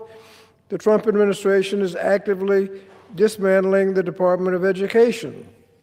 So who's going to enforce these mandates anyway? So I challenge my colleagues, many of whom proudly acknowledge that abolishing the department of Education is a mistake, to actually oppose those actions publicly. Our schools need the stability and support, and not disarray and mixed messages. Mr. Speaker, again, oppose the bill and reserve the balance of my time. The gentleman from Virginia reserves. The gentleman from Michigan is recognized.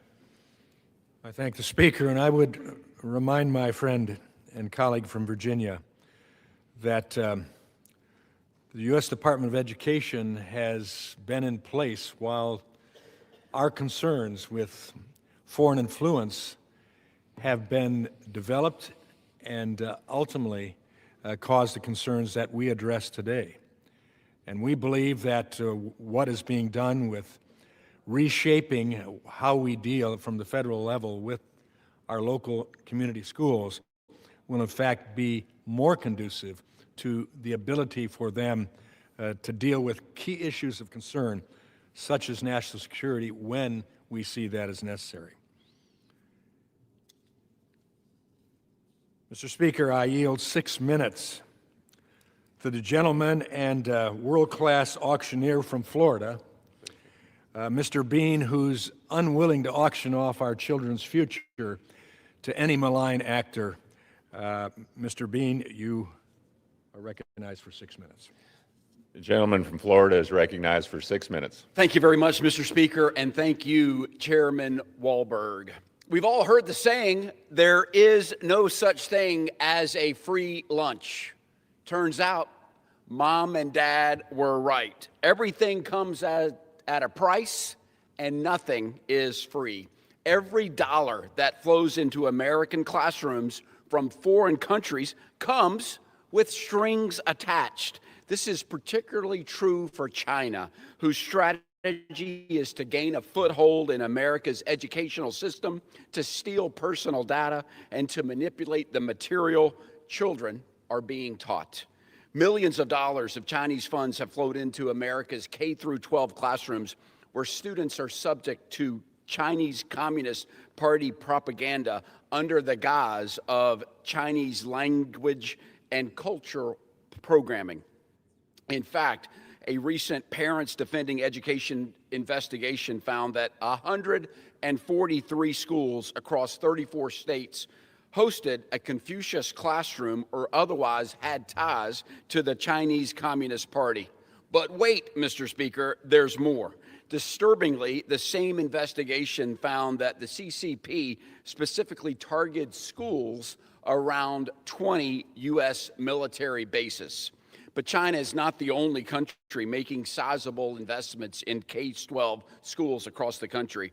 The Qatar Foundation allocated $30.6 million to various schools around the nation. And what did they get, Mr. Speaker? What did you get for $30 million invested in our schools? It's a clear act of anti-Semitism. Classroom maps, where they funded, omitted Israel and instead labeled it Palestine.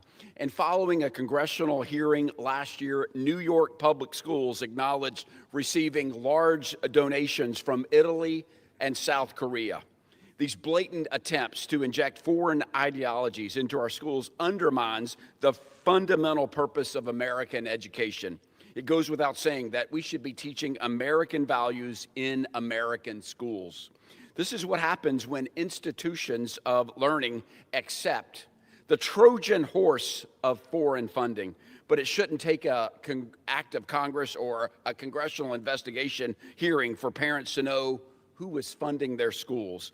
My bill, H.R. 1049, the transparency in reporting of adversarial contributions to education, or let's just call it the TRACE Act, solidifies the rights of parents to know how foreign influence may be impacting their child's classroom and stops foreign nations from reaching America's youth. Specifically, the TRACE Act requires that, as a condition of receiving federal funds under the Elementary and Secondary Education Act, public schools would be required to provide each parent the right to review any curricular material provided or purchased with funds from a foreign government or foreign entity of concern.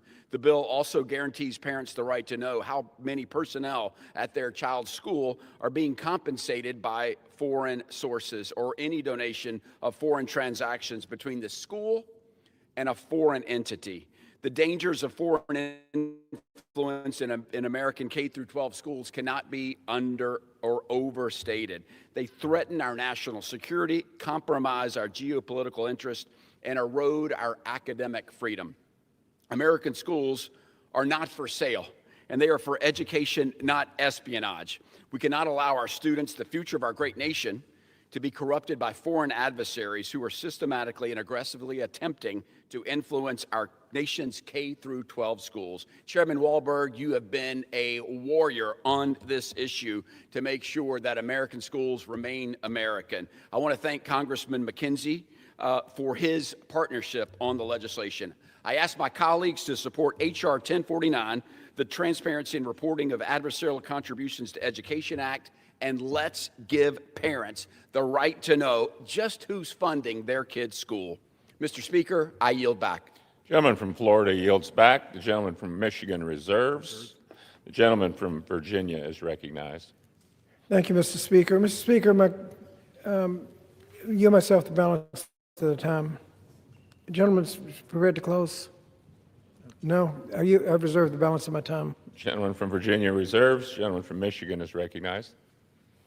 Again, I thank Representative Bean for introducing this important legislation. Again, any time we have legislation that makes a foundational principle an actual fact that we support parents having transparency about what's going on in their schools for anything is important as a discussion and ultimately important to make sure in law that is put into motion in every way possible.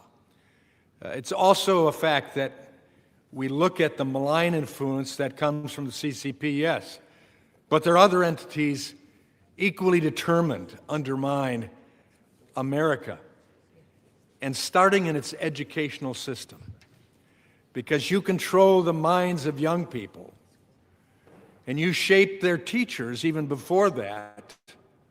So when they enter the classroom, even if there isn't a Confucius classroom, yet those teachers have been impacted, and what they point out about some of these malign actors in the world, even if it puts down some of the concerns, is a problem for the United States.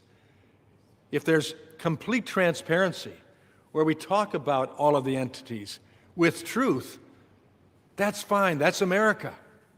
We can take it, having our students know about the Chinese Communist Party and how they have taken Uyghur Muslims and committed genocide on them for years. If we can talk about the Tiananmen Square massacre that went on, that's not a problem. But that's not what these malign actors want. They want to cover that over. Mr. Speaker, there's significant evidence of ongoing threat to U.S. schools from malign actors. They may change names, they may change approaches, but they're there. We wouldn't have seen the type of demonstrations and attacks on our Jewish students in college campuses all over this country if there weren't malign actors changing the focus of our students' mind on key issues. China strategically deployed and expanded their Confucius classrooms rapidly, going from only a few in 2008 to over 1,000 worldwide by 2019. More than 500 American K-12 schools have hosted Confucius classrooms. A 2023 Defending Education report identified 143 schools across 34 states with Chinese ties, with at least 7 still active as of this publication. The report also found that many of these schools are located near military bases. My Democrat colleagues are correct that the known number of Confucius classrooms has declined after attention from media and advocacy groups increased, including from Congress. But this doesn't prove the CCP threat is gone. There are 500 Chinese Communist Party affiliated Chinese nationals, and I say affiliated because they are required when coming over to work in a new production center in my district that will be opened up very soon by a major corporation. These 500 employees have signed contractual agreement with the Chinese Communist Party to provide any information back to China that they come up with. And who knows what type of influence will take place within 15 minutes of an international guard base and a key drone wing of the United States government, the United States military. These are concerns that we ought to have. But this doesn't prove that we've done enough yet. I think what we've seen causes us to be concerned about what's taking place. It may be that the CCP has found more covert ways to influence our schools. Schools may still be making contracts with CCP entities. If not, great. We'll find that out. Just without easily identifiable keywords such as Confucius. But what else will take place? That's why we need these bills. Under these bills, schools must avoid contracting with the CCP or its agents. Schools must report gifts from or contracts with foreign governments. And foreign resources must be available. To parents to review. We know this can go on right now. We know contracts are undertaken with all of our school districts now. We know that the lawyers on staff, they have means by which to make sure that the appropriate lines are crossed and T's are crossed and I's are dotted, and they can follow the law. We must do that. Advocacy groups such as Defending Education have done tremendous work to ensure we know about the CCP's influence. But it shouldn't take a third-party nonprofit to tell us who's teaching our children. The CCP remains a threat to American interests. I have no doubt that they would still like to indoctrinate American children and teachers, and that's why we must be vigilant to pass these bills. Mr. Speaker, I now yield 3 minutes to the gentleman from Michigan, Mr. Molinar, who's also the chairman of the Select Committee on the CCP. The gentleman from Michigan is recognized for 3 minutes. Thank you, Mr. Speaker, and Mr. Chairman and Ranking Member. Thank you for this time. China is our nation's greatest adversary, and it seeks to harm our country on a daily basis. It thrives in the shadows, so it uses fentanyl precursors, predatory trade practices, and cyber attacks to hurt us. China also uses informational warfare, and it would love to influence what American students learn in classrooms from kindergarten through college. The CCP uses our free and open society against us, bankrolling civil organizations with nice-sounding names to sponsor exchange programs and curriculums that hide the truth about China. Earlier this year, my committee highlighted how Montgomery County in Maryland has sent 31 students to China on a trip paid for by the People's Republic of China. That's just one example of why the legislation the House is considering this week is urgently needed. The CCP does not want Americans to learn about the horrific Cultural Revolution in their history classes. It does not want young Americans to know that it slaughtered innocent students at Tiananmen Square. Nor does it want students to learn about the CCP's ongoing Uyghur genocide and the slave labor that affects the supply chains of clothes and other products they use every day. Parents may think the Chinese Communist Party isn't interested in what their kids are learning, but the CCP wants to influence every American. These bills will empower parents, protect students from Chinese propaganda, and shine a light on how China tries to influence our education system. Thank you to my colleagues for their work on this legislation and to my good friend, Chairman Wahlberg from Michigan, for moving the bills through his committee and bringing them to the floor. I urge my colleagues to vote for the bills, and I yield back. Gentleman yields back.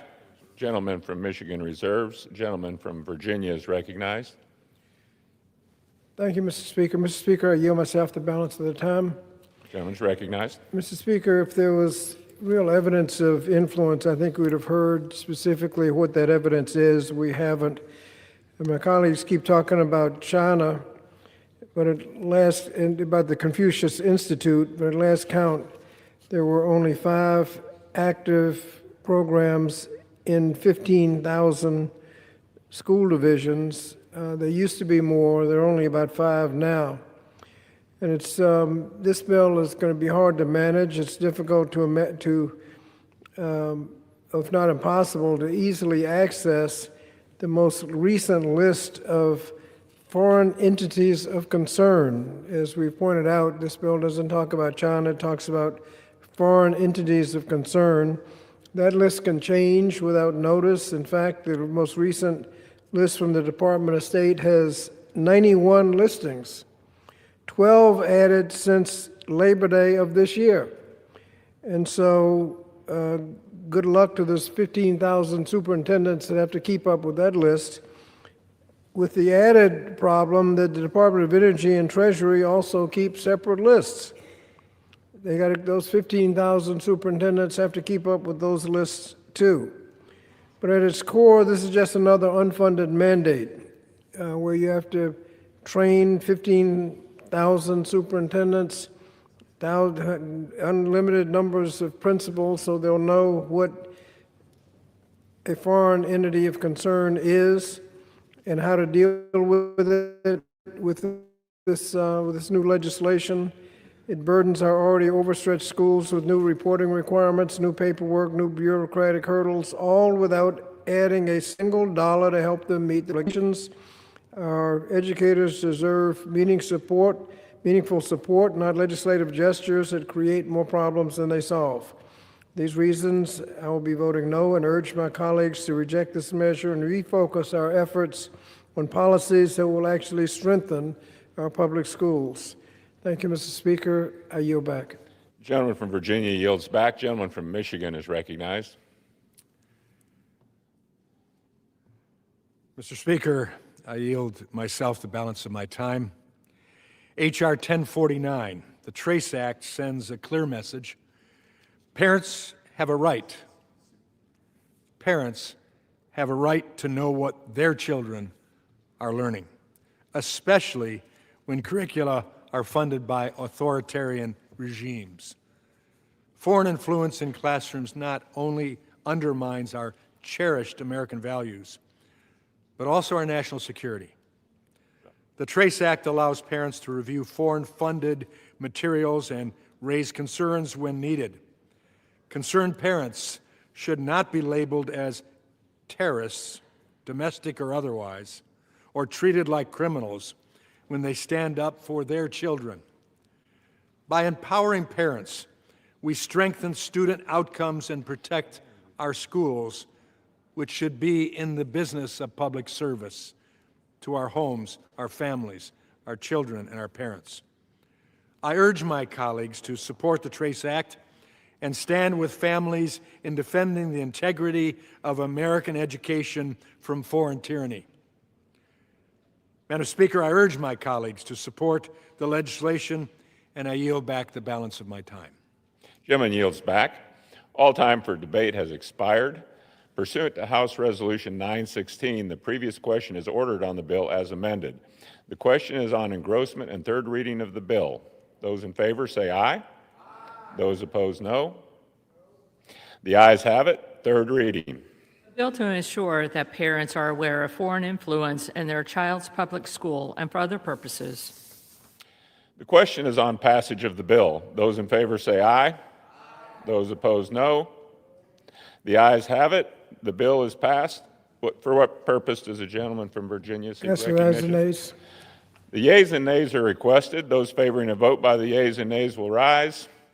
A sufficient number having risen, the yeas and nays are ordered. Pursuant to Clause 8 of Rule 20, further proceedings on this question will be postponed. Pursuant to Clause 12A of Rule 1, the Chair declares the House in recess, subject to the call of the Chair.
The House will be in order. Proceedings will resume on questions previously postponed. Votes will be taken in the following order. First, passage of H.R. 2965, then passage of H.R. 4305, and then lastly, passage of H.R. 1005. The first electronic vote will be conducted as a 15-minute vote pursuant to Clause 9 of Rule 20. Remaining electronic votes will be conducted as 5-minute votes. Pursuant to Clause 8 of Rule 20, the unfinished business is the vote on the passage of H.R. 2965, on which the yeas and nays are ordered. The clerk will report the title of the bill. Union Calendar Number 82, H.R. 2965, a bill to require the administrator of the Small Business Administration to ensure that the small business regulatory budget for a small business concern in a fiscal year is not greater than zero, and for other purposes. The question is on the passage of the bill. Members will record their votes by electronic device. This is a 15-minute vote.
On this vote, the yeas are 223 and the nays are 190.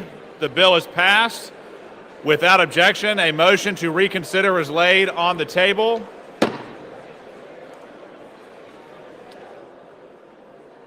Pursuant to Clause 8 of Rule 20, the unfinished business is the vote on passage of H.R. 4305, on which the yeas and nays are ordered.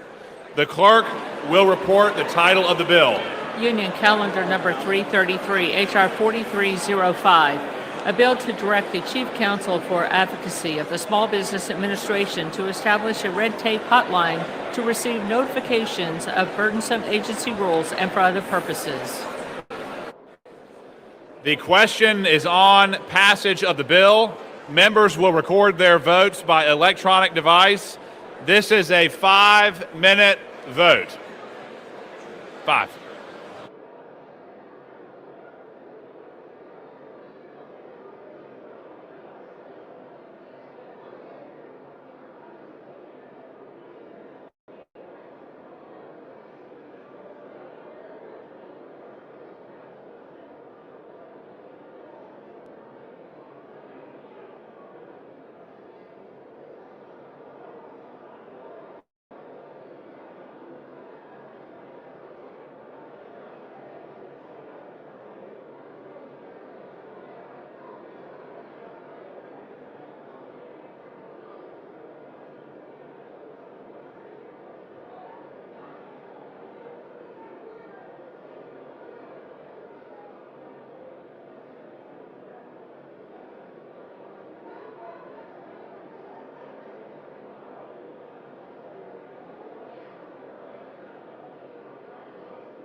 On this vote, the yeas are 269 and the nays are 146.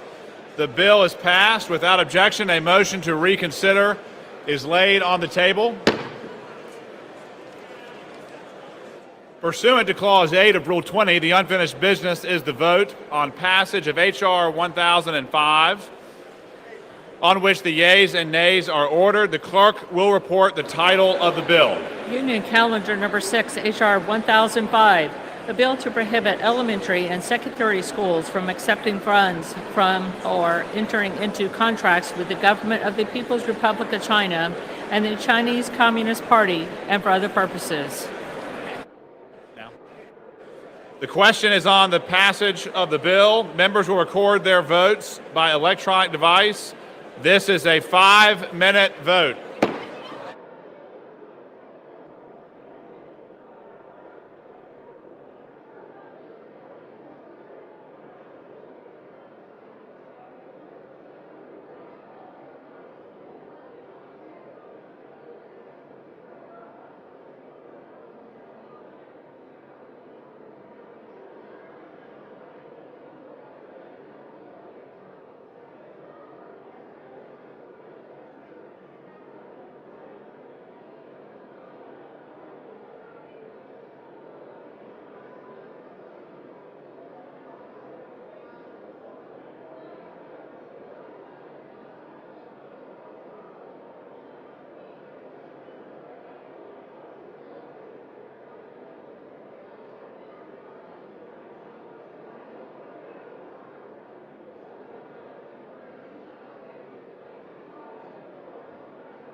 On this vote, the yeas are 242, the nays are 176.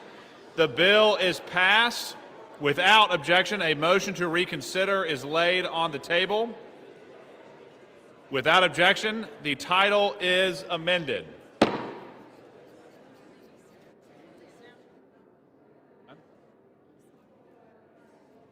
He's texting.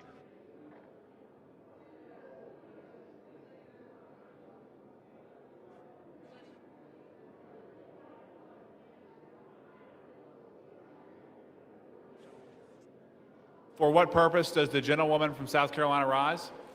Mr. Speaker, I ask unanimous consent that when the House adjourns today, it adjourns to meet at 9 a.m. tomorrow. This is without objection. Thank you.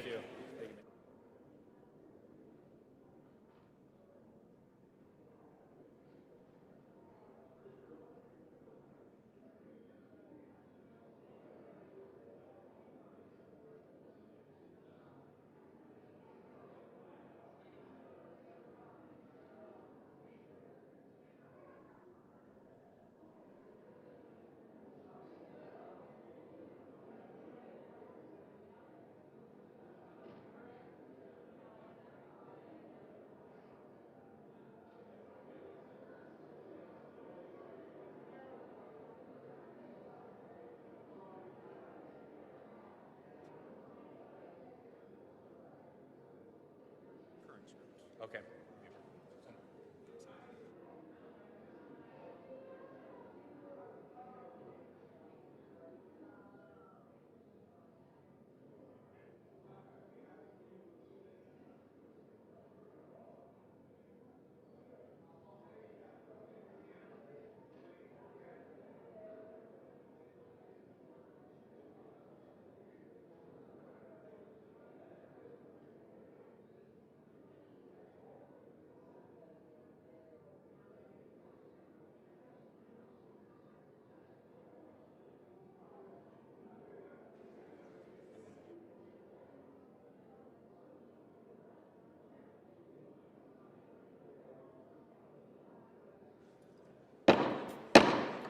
The House will be in order. The Chair will now entertain requests for 1-minute speeches. For what purpose does the gentleman from Wisconsin seek recognition? To address the House for 1 minute, revise and extend my remarks. Without objection, the gentleman is recognized for 1 minute. Mr. Speaker, today I rise to recognize and congratulate the West De Pere Phantoms football team for winning the WIAA Division II High School State Championship. Following an impressive regular season and dominant performance in the playoffs, the West De Pere Phantoms traveled to Camp Randall Stadium in Madison to compete in the 2025 WIAA Division II State Football Championship. In a hard-fought matchup, the West De Pere team won its third state title in program history. The Phantoms' defense held their opponent to 0 points in the second half, and the offense broke records on the way to a 28-14 victory. I commend the coaching staff and the entire Phantoms team for their hard work and dedication that led to this unforgettable season.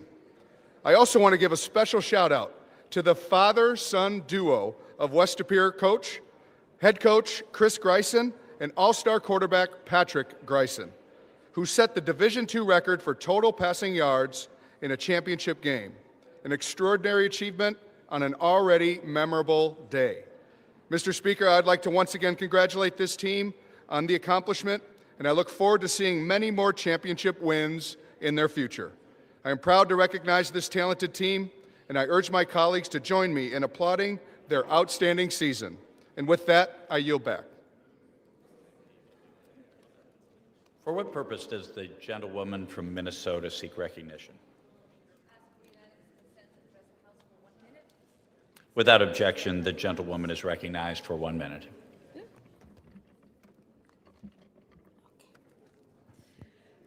Mr. Speaker, I rise today to recognize Minneapolis Fire Chief Brian Tyner for over 30 years of selfless, heroic, and dedicated service to our city. Serving as the second Black chief in the department's history, Fire Chief Tyner led Minneapolis Fire through some of the city's most significant public safety challenges, including COVID-19 pandemic. Throughout his tenure, he has worked tirelessly to advocate for the department's health and safety initiatives, improving operations and promoting inclusion within the ranks. At the end of this year, the chief will be transitioning into a new role, continuing his devoted service to our city as executive director of the Phyllis Wheatley Community Center. It's been an honor to work alongside such a dedicated public servant, and I'm incredibly grateful for his work keeping our community safe. Thank you, and I yield back. The gentlewoman yields back. For what purpose does the gentleman from Indiana seek recognition?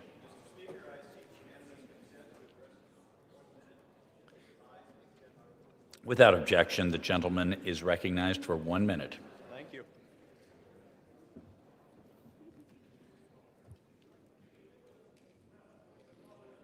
Mr. Speaker, I rise to recognize a fellow Hoosier and Purdue University engineer, Mr. Yuri Kubo. Yuri, a native of Columbus, Indiana, back in my district, was recently selected as one of just 10 candidates from a field of 8,000 to join NASA's next astronaut program. That's rarefied air by any measure. Over the next 2 years, Yuri and an elite cohort will train at Johnson Space Center down in Houston as they prepare for missions to the International Space Station, the moon, and whatever comes next. Yuri reflects the kind of scientific talent that Indiana grows. Purdue, my own alma mater, has long been a launch pad for many of America's sharpest engineers and explorers, and he's rocketing that tradition forward. We're filled with Hoosier pride back home to see Yuri representing our state on the stage that's literally out of this world. Mr. Speaker, I yield back. The gentleman yields back. For what purpose does the gentlewoman from Ohio seek recognition?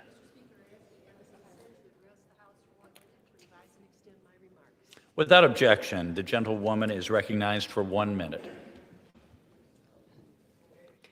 Mr. Speaker, citizens nationwide and across our district are pushing back on AI data centers. They're concerned these facilities demand massive amounts of energy and water, driving up rising regional utility costs even more.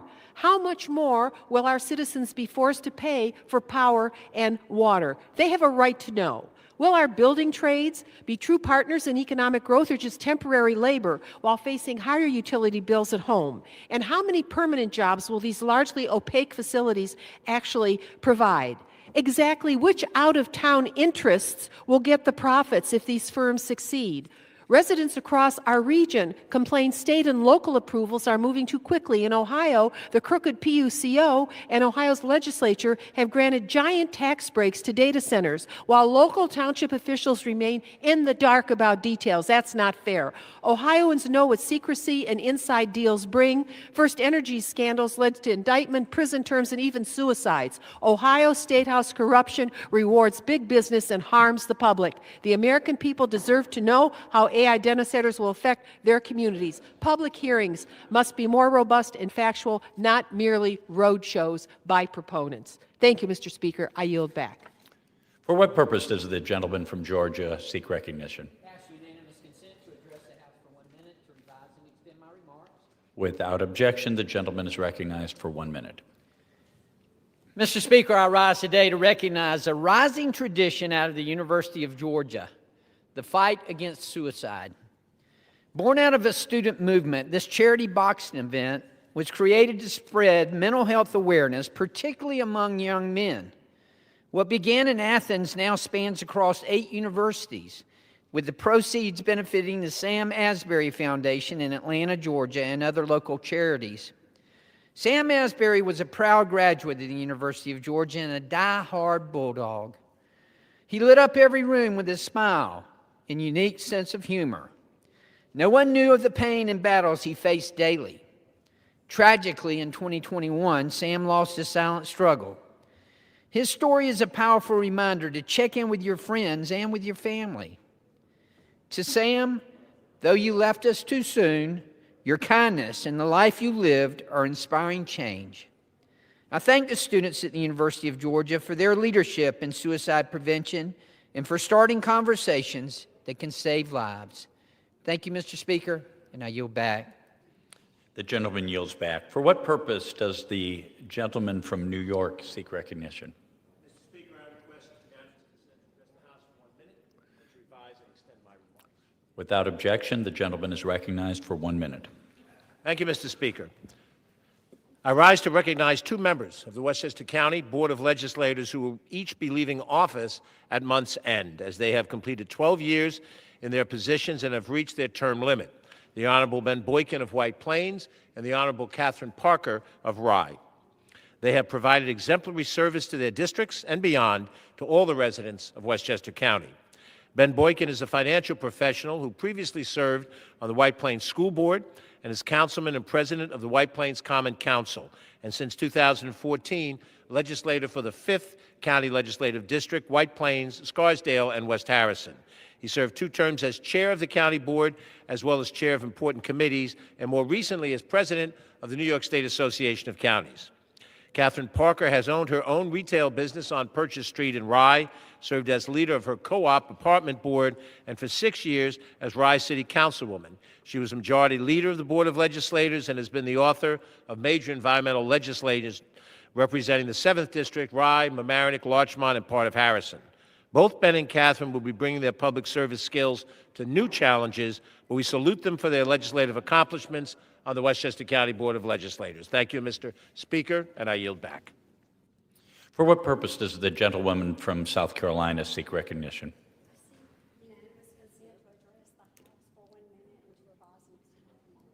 Without objection, the gentlewoman is recognized for 1 minute.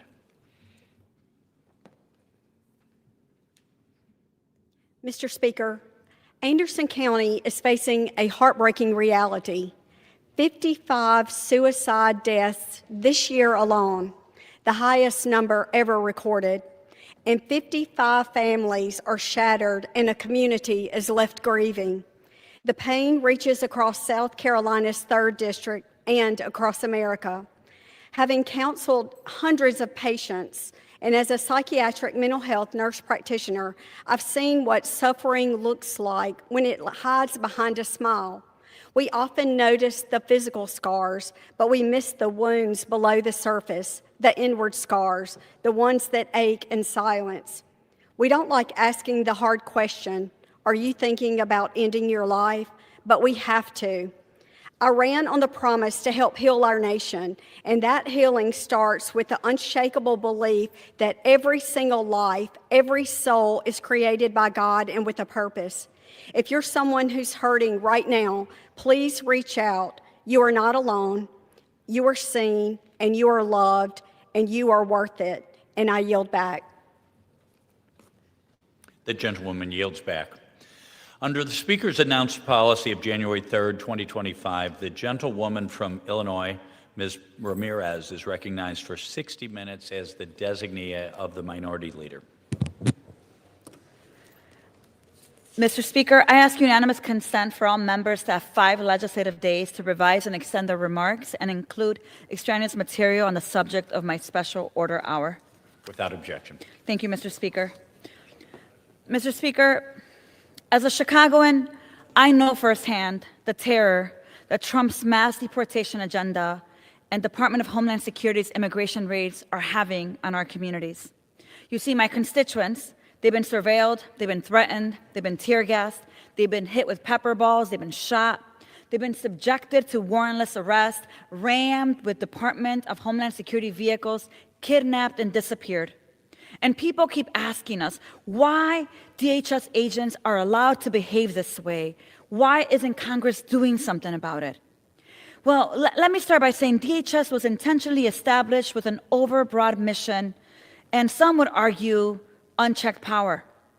Yet Republicans have expanded that power with a blank check and unlimited personnel. And Trump, with his authoritarian tendencies, his power grabs, his overreach, and his willingness to shamelessly use DHS as his own force of terror, is only making visible what so many communities have already known to be true. that terrorizing is the point. Violating our rights is the point. That fear is the point. You see, creating a public enemy is meant to convince Americans to sacrifice our freedoms for the promise of security. But let me be very clear. Nothing that the Department of Homeland Security is doing is making us any safer. In this moment, under Secretary Noem, under Donald Trump, DHS has become the single greatest threat to public safety.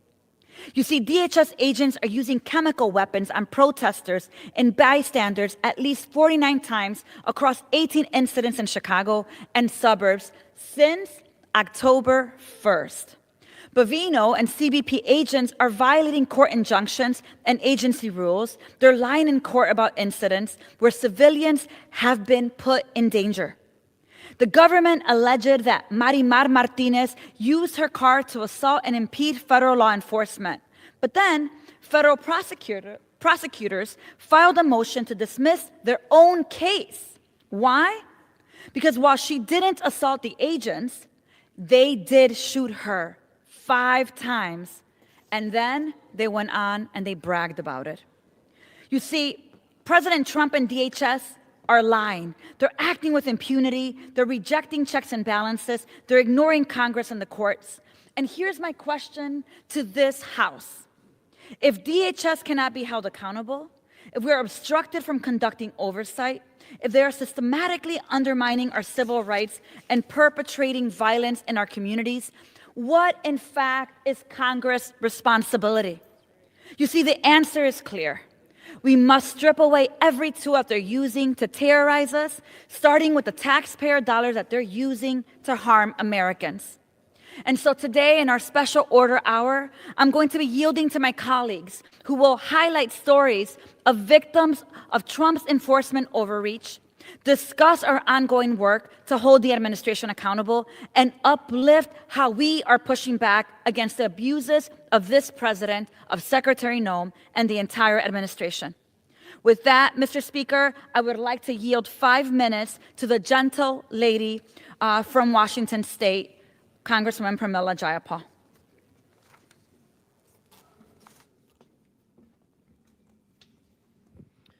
Thank you so much, Representative Ramirez, for your incredible leadership on this issue and so many others. Thank you to the Congressional Progressive Caucus for the Special Order Hour and to the Hispanic Caucus for all the work that has been happening at this very, very serious moment in time. I stand here as the top Democrat on the Immigration Subcommittee on the Judiciary Committee. And I have been conducting shadow hearings both here in DC and across the country. In October, we had a shadow hearing in Chicago, Illinois, in your home state, and I really appreciate all the work you did to help us facilitate that.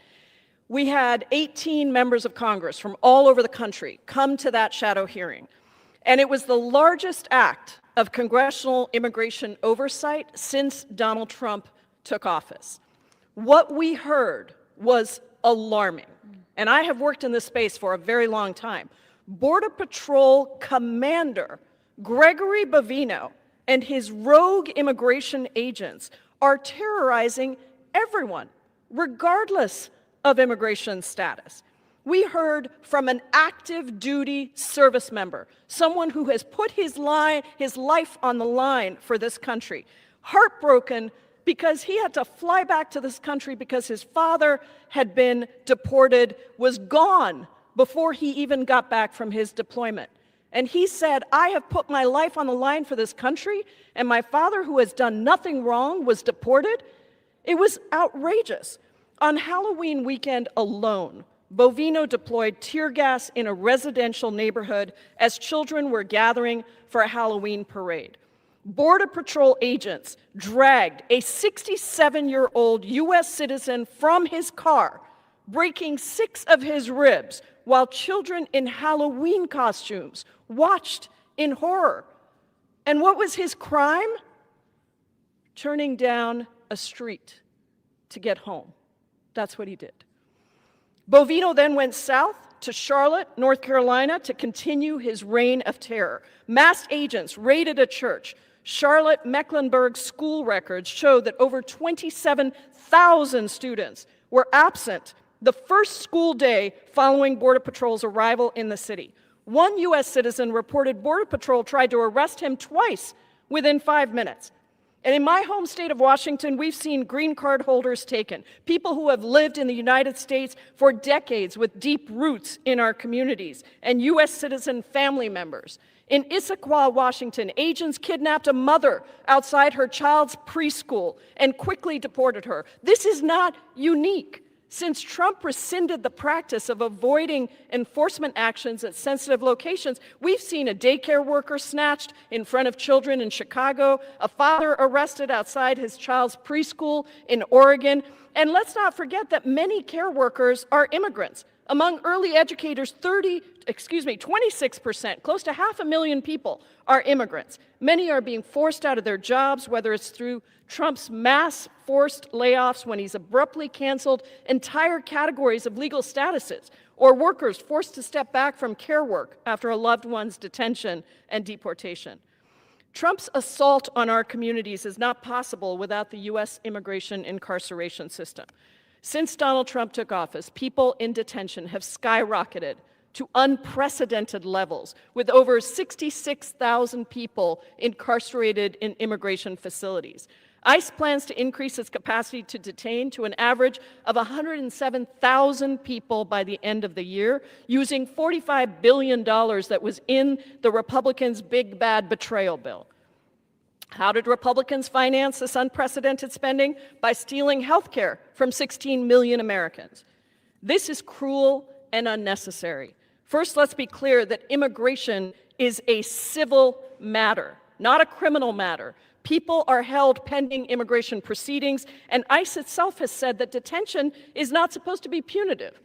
ICE's own numbers show that 73% of those who have been detained have no criminal record, and the vast majority of the remaining 27% have minor convictions like traffic violations.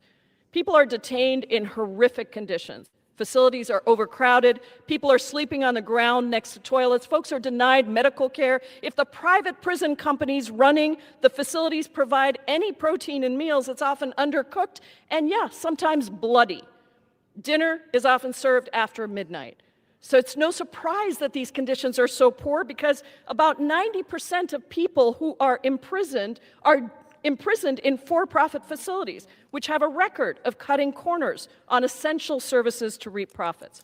And Trump has decimated oversight, including by illegally blocking members of Congress from doing unannounced inspections. And that is why today, with you, Representative Ramirez, and 124 members, colleagues, as original co-sponsors, we introduced My Dignity for Detained Immigrants Act, transformative legislation to completely overhaul the system. What's happening is not normal. We can't allow it to continue. I yield back to Ms. Ramirez, and I thank you again for your leadership. Thank you, Congresswoman. And thank you for your leadership. I'd like to now yield to the chair of the Congressional Hispanic Caucus, Congressman Adriano Espaillat, 4 minutes.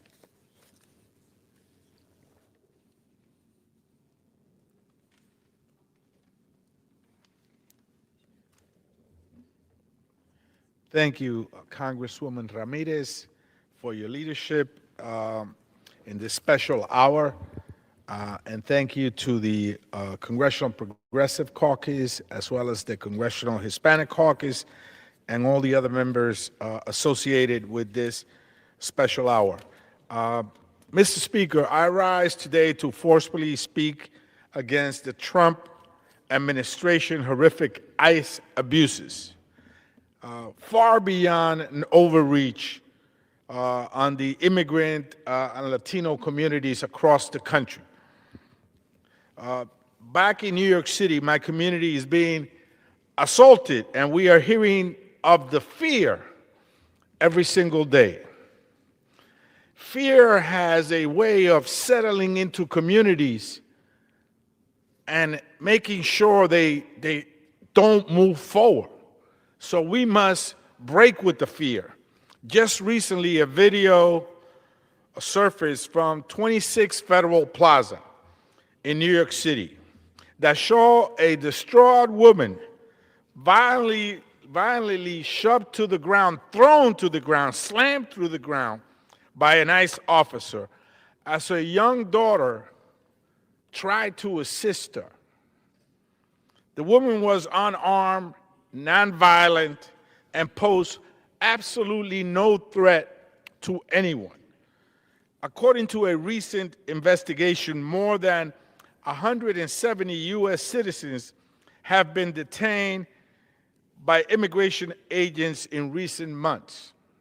U.S. citizens, people that often are telling these officers that they are a U.S. citizen and are disregarded and pushed aside, handcuffed, detained for hours. Many reportedly have been kicked, dragged, and detained for days. As of November 2025, ICE has detained 65,135 people, and roughly 73.6% of them have no criminal conviction. Many in immigrant and Latino communities, including U.S.-born individuals, now report fear, reluctance to go to court, to public services, or even to participate in regular civic life. The violent incident in 26 Federal Plaza is not an isolated lapse. It reflects a much broader policy of aggressiveness, unaccountable enforcement, with little transparency and no due process.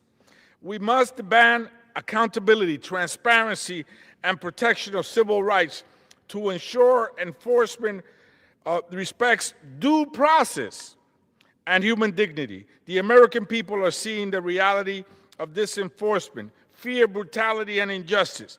They will not stand for it. Congresswoman Ramirez, I will echo again what I said in Chicago during the hearing that we had there. Masked agents, without a first name and a last name, without a shield number, anonymous masked ICE agents patrolling our street, pushing people up against the wall, slamming to the ground a sitting U.S. senator for the state of California, Senator Padilla, slamming a woman to the ground at 26 Federal Plaza in front of her young girl, not representing or respecting sensitive locations like places of worship, houses of worship. This is the state of America today. This is the Trump dictatorship. It's not tomorrow, it's not next week, next month, or next year. It is happening right now. These are the characteristics of a dictatorship. And we must do everything we can to save our nation. Thank you, and I yield back. Thank you, Chairman. And I want to thank you for your constant leadership on this issue. Really appreciate it. I want to now yield 3 minutes to the gentleman from Illinois, Mr. Garcia. Mr. Speaker, I rise today to oppose the Trump administration's outrageous overreach on immigration that's tearing families apart in my district and around the country. Since taking office, Trump has declared war on our communities. Masked ICE and CBP thugs, and I call them thugs because they don't identify themselves, and in our state, police officers, law enforcement always identifies themselves. They've detained parents on their way to work. They've kidnapped U.S. citizens. They've tear gassed people, including children. They've deployed the National Guard to our cities and terrorized hardworking immigrants who are following the rules, all without warning, charges, or due process. This administration is abusing its power to trample on the Constitution and our civil rights. Federal agents have shot 2 of my constituents, one fatally. In the other, where they brought about charges, the case fell apart, the charges were dropped. That case was alluded to earlier in this presentation.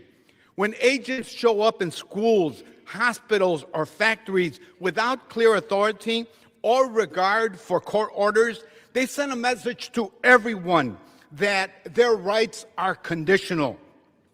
When agents run into a daycare center and drag out a teacher in front of the children and parents, they're not following the law. They're using Gestapo tactics. And none of this is about public safety. More than 4,000 people have been arrested by federal agents in Chicago, but only about 3% have any type of criminal records. When the government goes after the people just because of the color of their skin or the jobs that they hold, they're not going after criminals. They're clearly using racial profiling to meet the arbitrary detention quotas they have been given. The Congressional Hispanic Caucus and the Congressional Progressive Caucus are standing up for the people. We're calling for transparency, tracking every incident, and working on laws to curb unchecked power and to restore our constitutional rights. In the 4th District and across the country, every family deserves to feel safe and respected, knowing that their government is there to protect their rights and uphold the law. We intend to hold this administration accountable when they don't, every single time. I yield back to Representative Ramirez. Thank you, Congressman. And now I'd like to yield to the gentleman from the great state of California, Mr. Carvajal. Thank you, Representative Ramirez. Mr. Speaker, I represent California's Central Coast, where close to half of our residents are Latino, and where farm workers are essential pillars of our community. Since Trump's return to the White House, our community has experienced an unprecedented level of chaos, fear from ICE raids, and family separations. I witnessed one of these raids myself in Carpinteria, California, where ICE agents unleashed a disproportionate show of force. What I saw was completely unacceptable. Masked ICE agents in military gear, firing tear gas and other projectiles into the crowd of peaceful civilians and reporters. Even a child was injured by shrapnel. Upon seeing these violent tactics, I demanded to speak to the person in charge, but I was denied. As the elected representative of the Central Coast, I have a duty to respond to my constituents and demand accountability for ICE actions that day. And sadly, this has not been an isolated incident. Throughout the year, ICE has carried out aggressive, indiscriminate, and often unjustified operations across our country, actions that erode our freedom and undermine our civil rights and public trust in government. ICE claims they need to be aggressive to keep us safe. But how does harassing law-abiding farm workers, families, and children make anyone safer? While I agree our immigration system is broken, cruelty is not the solution. Harassment is not reform. We must continue to shine a light on the Trump administration's abuses. We must enact legislation that holds ICE accountable and builds a fair immigration system. Because at the end of the day, this is about who we are as a nation. True reform is possible, and I will keep fighting to make it happen. Thank you. I yield back. Thank you, Congressman. And we have a number of colleagues that are wanting to speak today, so I'm going to try to implore the 3-minute rule here. I would like to now yield to the gentle lady from Oregon, Congresswoman Salinas, for 3 minutes. Mr. Speaker, I rise to call out the inhumane treatment of immigrants and people living on American soil. Individuals are missing from work, children are skipping school, and people are too afraid to leave their own homes because Trump has ordered his administration to arrest immigrants at any cost. This manufactured chaos has resulted in ICE vigilantes arresting U.S. citizens and even children. My own constituents have had to endure this horrific trauma across Oregon's Willamette Valley. Last week, I visited the Tacoma, Washington ICE detention facility to visit constituents and to conduct oversight. I wanted the opportunity to see for myself the facility, to understand what my constituents are being put through. I gave ICE their 7-day notice of my arrival as they had requested, but I knew I would get a sanitized version of the privatized prison I would be shown. But the alternative would be to drive 3 hours, and then they would turn me away. The goal was to meet with my constituents and their attorney and get a tour of the facility. When I asked about the detainees not being able to access medication, facility officials told me that the detainees often lie about the lack of access to medical care. They claimed anyone could get access to medical care that they need. However, I know of at least one of my constituents who was detained and was not able to access their heart medication he needed. He went 2 weeks without his life-saving heart medicine. Why would anybody lie about that? Their heart medicine. He had no reason to lie, but he did get it 2 weeks later when he was sent down to Texas. When I asked about the tuberculosis outbreak in the Alaska detention facility, ICE claimed the news reports got it wrong.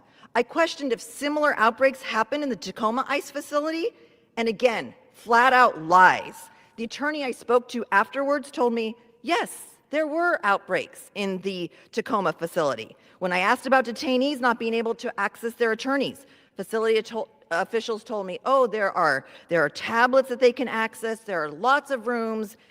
And when I was supposed to meet with my constituents on that same day, I was refused access to my own constituents and their attorney. So even with the full 7-day notice, the Tacoma ICE detention facility, the Department of Homeland Security, the GEO group, they couldn't get their story straight. They raised more questions than they could answer. The questions they did answer were lies, half-truths, and misleading at best. We should all be holding ICE, Homeland Security, and this administration accountable. It may start at our local or regional detention facilities, but it does not stop there. We must hold Tom Homan, Kristi Noem, and Donald Trump accountable. They must tell me why a 17-year-old U.S. citizen was arrested, traumatized, and suffered shards of glass in his eye when an ICE vigilante smashed in his driver's side window and arrested him, detained him first, and asked questions later. This is not justice. This is terror.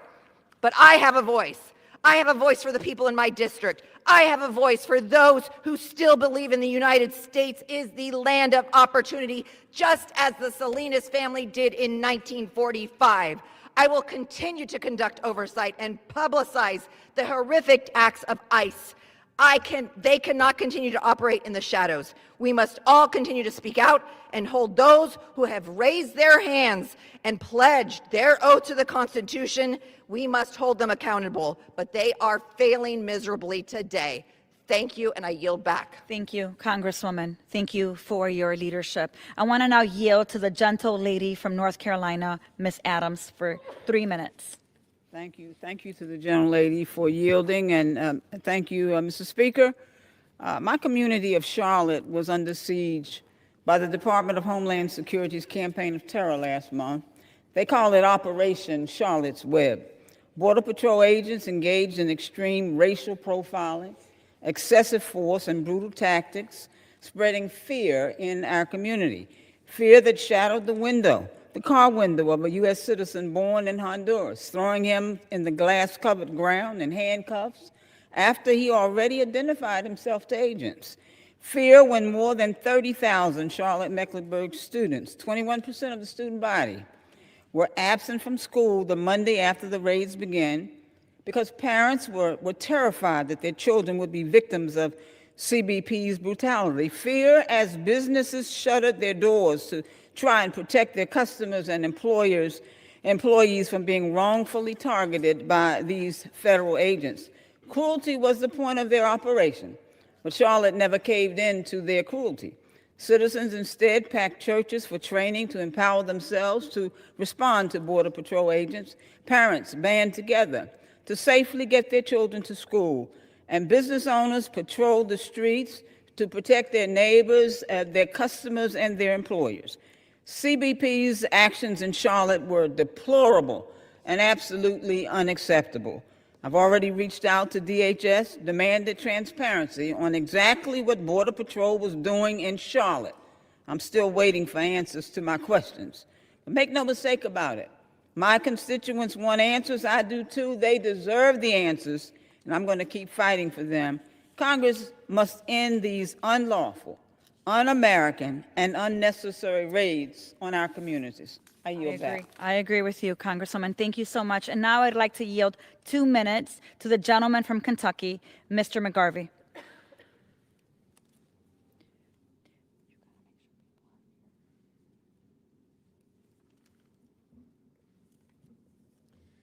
Thank you, Mr. Ramirez. Mr. Speaker, this isn't an abstract issue. I'm hearing every single day from constituents who are too afraid to go to the grocery store, to go to school, to go to church, to go to work. I'm hearing from nonprofits that are already stretched too thin, feeding our hungry neighbors, facing even more demand now that Trump is targeting food assistance and breadwinners are being snatched off the street. This is the impact of the Trump administration's cruelty. A year-long tirade against immigrants in this country that has blown way past just targeting violent criminals. At home in Louisville, we don't have the national troops in our backyard or ICE performing public raids, but it's the quiet, steady increase in arrests and profiling and detentions that has been devastating to our community. So many Louisvillians, regardless of status, are afraid of being profiled, attacked, or violently detained just because of how they look. Masked agents are targeting parents in the pickup lines of their school. They're dragging mothers out of their cars. They're smashing windows to arrest old men, separating families in the middle of the night, zip-tying children. They're using immigration hearings and check-ins as setups and defying court orders. And then our neighbors are being shipped off to countries where they've never even been or held in detention centers with unspeakably inhumane conditions, with no due process, with no access to attorneys, no path forward. This is not immigration policy. This is cruelty for the sake of cruelty, political theater with real-life consequences. Indiscriminate arrests do not make anyone safer. Masked agents with assault rifles and zero accountability don't give anyone peace of mind. This cruelty doesn't serve anyone. And this isn't just happening on cities you see in your TV screens. As we've heard tonight, this is happening everywhere. So to my colleagues across the aisle whose districts run on the backs of immigrant labor, whose neighbors are just as scared as mine, who are noticeably silent on this issue, where are you? Why aren't you protecting your constituents? Why aren't you fighting for the people you represent? Because what you allow your government to do to someone else, they will one day do to you. Speak up. I yield back. Congressman, I'd like to now yield 2.5 minutes to the gentle lady from Oregon, Ms. Dexter. Thank you, Mr. Speaker, and thank you to my colleague, Representative Ramirez, for her incredible leadership holding us together today. I rise today to make one thing clear. Trump's cruel immigration agenda is not about public safety. It is about intimidation and cruelty. And the people of Oregon are living with the consequences of that every single day. A man recovering from surgery was violently pulled from his car, left in excruciating pain. A pregnant mother was taken and separated from her 2-year-old child, denied comprehensive prenatal care while in custody. And another mother in my district, along with her 4 U.S. citizen children, were detained for weeks without access to counsel. They are parents doing school drop-off, workers heading to their jobs, longtime neighbors who strengthen our communities. Trump promises safety, but he delivers chaos. Cruelty is not law enforcement, it is intimidation. And the harm goes beyond our immigrant families. In Portland, an elementary school had to relocate students because chemical agents deployed by federal immigration officials drifted onto their campus. Low-income seniors were told to shut off their air conditioning in the middle of summer because those chemicals were entering the building's ventilation systems. And when Portlanders have peacefully stood against these abuses, they have been met with pepper balls, tear gas, and masked agents using violent force. Once again, there is nothing about this agenda in the pursuit of public safety. It is federal power turned against the people it is meant to serve. Congress must reject cruelty as a tool of policy and restore humanity, transparency, and accountability. That is why I introduced the Restoring Access to Detainees Act with Senator Murphy. Every family should know where their loved one is being held. Every detainee must have easy, free access to call legal counsel. I also authored the Clear ID Act with Representative Crockett to ensure our community members are not approached or detained by unidentified federal agents. Without identification, there is no accountability. That is how democracies erode, and we will not allow it. Trump wants America to believe his cruelty makes us safer. It does not. When communities live in fear, they cannot trust law enforcement. When families are torn apart, our nation grows weaker. Real safety comes from stability, trust, and community, not fear and force. Thank you. Congresswoman. And now I would like to yield to the gentlewoman from California, Ms. Rivas, for 2.5 minutes. Thank you to the Congressional Hispanic Caucus, to the Congressional Progressive Caucus, and Congresswoman Ramirez for organizing today's important conversation on the Trump administration's cruel and inhumane treatment of immigrant communities. This is an important discussion to have in front of the American people because, as they have seen, ICE is out of control. All summer, ICE has been terrorizing communities across Los Angeles, sowing fear in our families and rounding up our most vulnerable. I have been sharing the story of Benjamin Guerrero Cruz, a senior at Reseda High School, who was detained by ICE while walking his dog. He is an older brother, a loving son, and a valued member of the community. He's a high school student, just a kid. Benjamin should be in a classroom, not a courtroom. Benjamin was detained by ICE, separated from his family and friends. He was originally transferred from the Adelanto detention facility in California to a detention center in Arizona. Less than 24 hours later, he was on a plane ready to be sent to Louisiana, but instead, he was sent back to California. This all occurred without his family even knowing. I keep sharing this story because the American people deserve to see how cruelly ICE is treating children, elderly, women, and others, even a U.S. senator. ICE is incapable of treating our most vulnerable with the respect that they deserve. If this was happening to Benjamin, imagine who else it's happening to. I have been urging ICE leadership to answer for their chaotic, inconsistent, and cruel decision-making processes that have torn apart families across the country. This is why I introduced the INFORM Act. My bill holds ICE accountable for the nightmare they are forcing families like Benjamin's to live through. Many immigrant families in my district do not know the whereabouts of their loved ones after they are detained by ICE. My bill respects the dignity of immigrant families and promotes government transparency.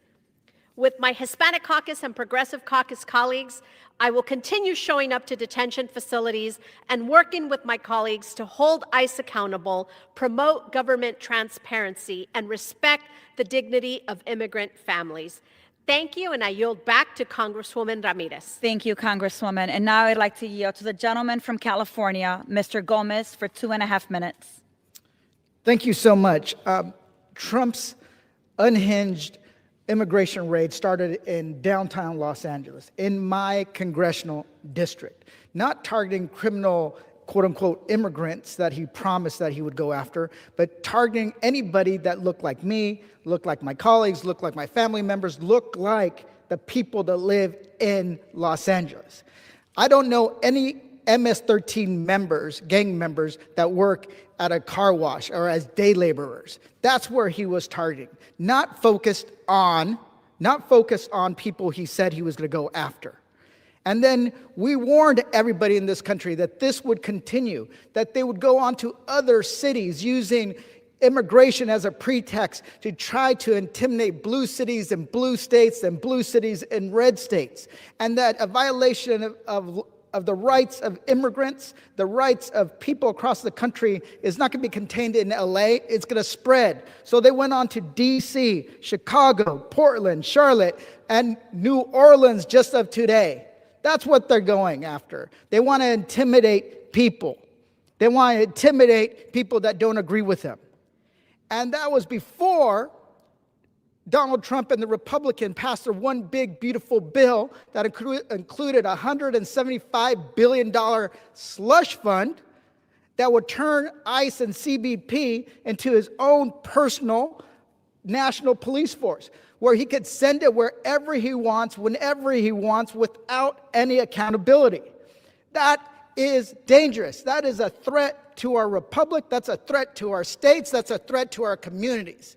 And we need to stand up and put an end to it. And the way we do that is by taking that money away and reinvesting it into something the American people need. So I introduced a bill called the Make Housing Affordable, Defend Democracy Act that takes that $175 billion and tackles the housing affordability crisis in our country, investing that money to help start a 21st century housing boom that will build 1 million units of housing per year for the next 6 years, that helps renters with down payment, with assistance to get by, and then at the same time gives first-time home buyers money for a down payment. So if we want to tackle the affordability crisis that is at the top of the agenda for the American people, that's not a con job, then we need to pass the Make Housing Affordable and Defend Democracy Act, because it's about affordability, not authoritarianism. It's about American values and not Donald Trump's whims. Thank you, and I yield back. Thank you, Congressman. And now I would like to yield 2.5 minutes to the gentle lady from Massachusetts, Ms. Presley. Congresswoman Ramirez, appreciate your leadership. It's so important that we do not allow the hostile acts of this administration to be normalized. We have to condemn them, resist and reject them at every turn. Mr. Speaker, I rise today on behalf of the targeted and marginalized, on behalf of our immigrant siblings who have had their bodies assaulted, who have had their lives disrupted, who have had their families separated, who have had their humanity erased and their dignity denied. Men, women, and children who have been ripped from our communities, thrown into cold cells, and shipped off to countries many have never known. The Trump administration would have you believe that they are pursuing hardened criminals. Yet according to ICE's own data, 85% of the people detained in Massachusetts, my home state, have no criminal record. Rogue, masked federal agents are violating people's civil rights, glorified bullies masquerading as public servants. They terrorize our communities in the name of so-called law and order, while detaining and deporting our neighbors without due process. That hypocrisy is not coincidence. It is a deliberate, resounding message from an administration that believes following the Constitution is a mere suggestion. My office has documented hundreds of cases marked by excessive force, racial profiling, and the unlawful arrest of legal residents. Just last month, rogue federal agents descended on the Austin neighborhood in the Massachusetts 7th, a diverse community that is home to small businesses and music venues that are welcoming to all. These federal agents targeted a local car wash to harass and abduct hardworking community members. Among them were 5 women who were never afforded the chance to show their work permits, and a 67-year-old man who was disappeared for 3 days without access to his medication. Families waited in anguish to hear from their loved ones, many of whom reported not having enough to eat and being unable to shower. Cruel, callous, inhumane, and unlawful. But in these trying times, I am not defeated. I'm fortified and resolved to fight back. The only way to beat a dictator is with defiance. Together we will protect our communities, defend our immigrant neighbors and their families. I yield back to Congresswoman Ramirez. Thank you, Congresswoman. As you can hear from my colleagues here, we are living the reality of this nightmare across the country, and that is why we're here to push back. I want to yield 2.5 minutes to the gentlewoman from New York, Ms. Clark. Thank you very much, Ms. Ramirez. I appreciate your leadership in this moment. Mr. Speaker, I rise on this day in opposition to the vicious, violent, unconstitutional, and illegal war Donald Trump and his administration continue to wage against our immigrant neighbors. On the President's orders, the Department of Homeland Security and its agents of hatred have taken unprecedented and unthinkable and abusive control over the lives of immigrant Americans. His goon squad has broken up families, torn communities apart, and committed atrocities equal only to the worst sins in the history of our nation, and with extra sins to spare. Refugees, asylum seekers, and countless other people desperately seeking any semblance of safety beyond our shores have only found more pain here in the land of the free and the home of the brave. Even our neighbors with citizenship have been targeted in this campaign of hatred. In fact, more than 170 U.S. citizens have already been wrongfully detained under this administration, some held for days, many subjected to brutality just for brutality's sake. It pains me to know and to say that 4 of these citizens were arrested during ICE's crackdown in New York City's Canal Street. It is disgusting, unconstitutional, and uncivilized. No matter how desperately he wishes it weren't, I have news for the president. New York City will always be a sanctuary to the oppressed and the powerless, as will other communities like ours across this nation. Our doors will always be open to those seeking refuge and safety, no matter how deeply they try to dehumanize immigrant Americans. The people of this country know full well where the inhumanity lies. The president and his masked agents of violence and hatred have seen to that. So let me say to Congresswoman Delia Ramirez, thank you so much for your leadership, for your truth-telling, for your standing up, and to all of my colleagues of the Progressive Caucus. We are on the right side of history, and this history that we are experiencing right now, this era, will go down in infamy. With that, I yield back. Thank you, Congresswoman, and thank you for all of your leadership. I'd like to now yield 2.5 minutes to the gentle lady from Hawaii, Ms. Takuda. Thank you. Mr. Speaker, 80 years ago, over 120,000 Japanese individuals were stripped of their rights and forced into barbed wire camps because of the way they looked and the language they spoke. My great-grandfather, my Gigi, was one of them. He was taken from his home on Maui and imprisoned, not for anything that he had done, but for who he was.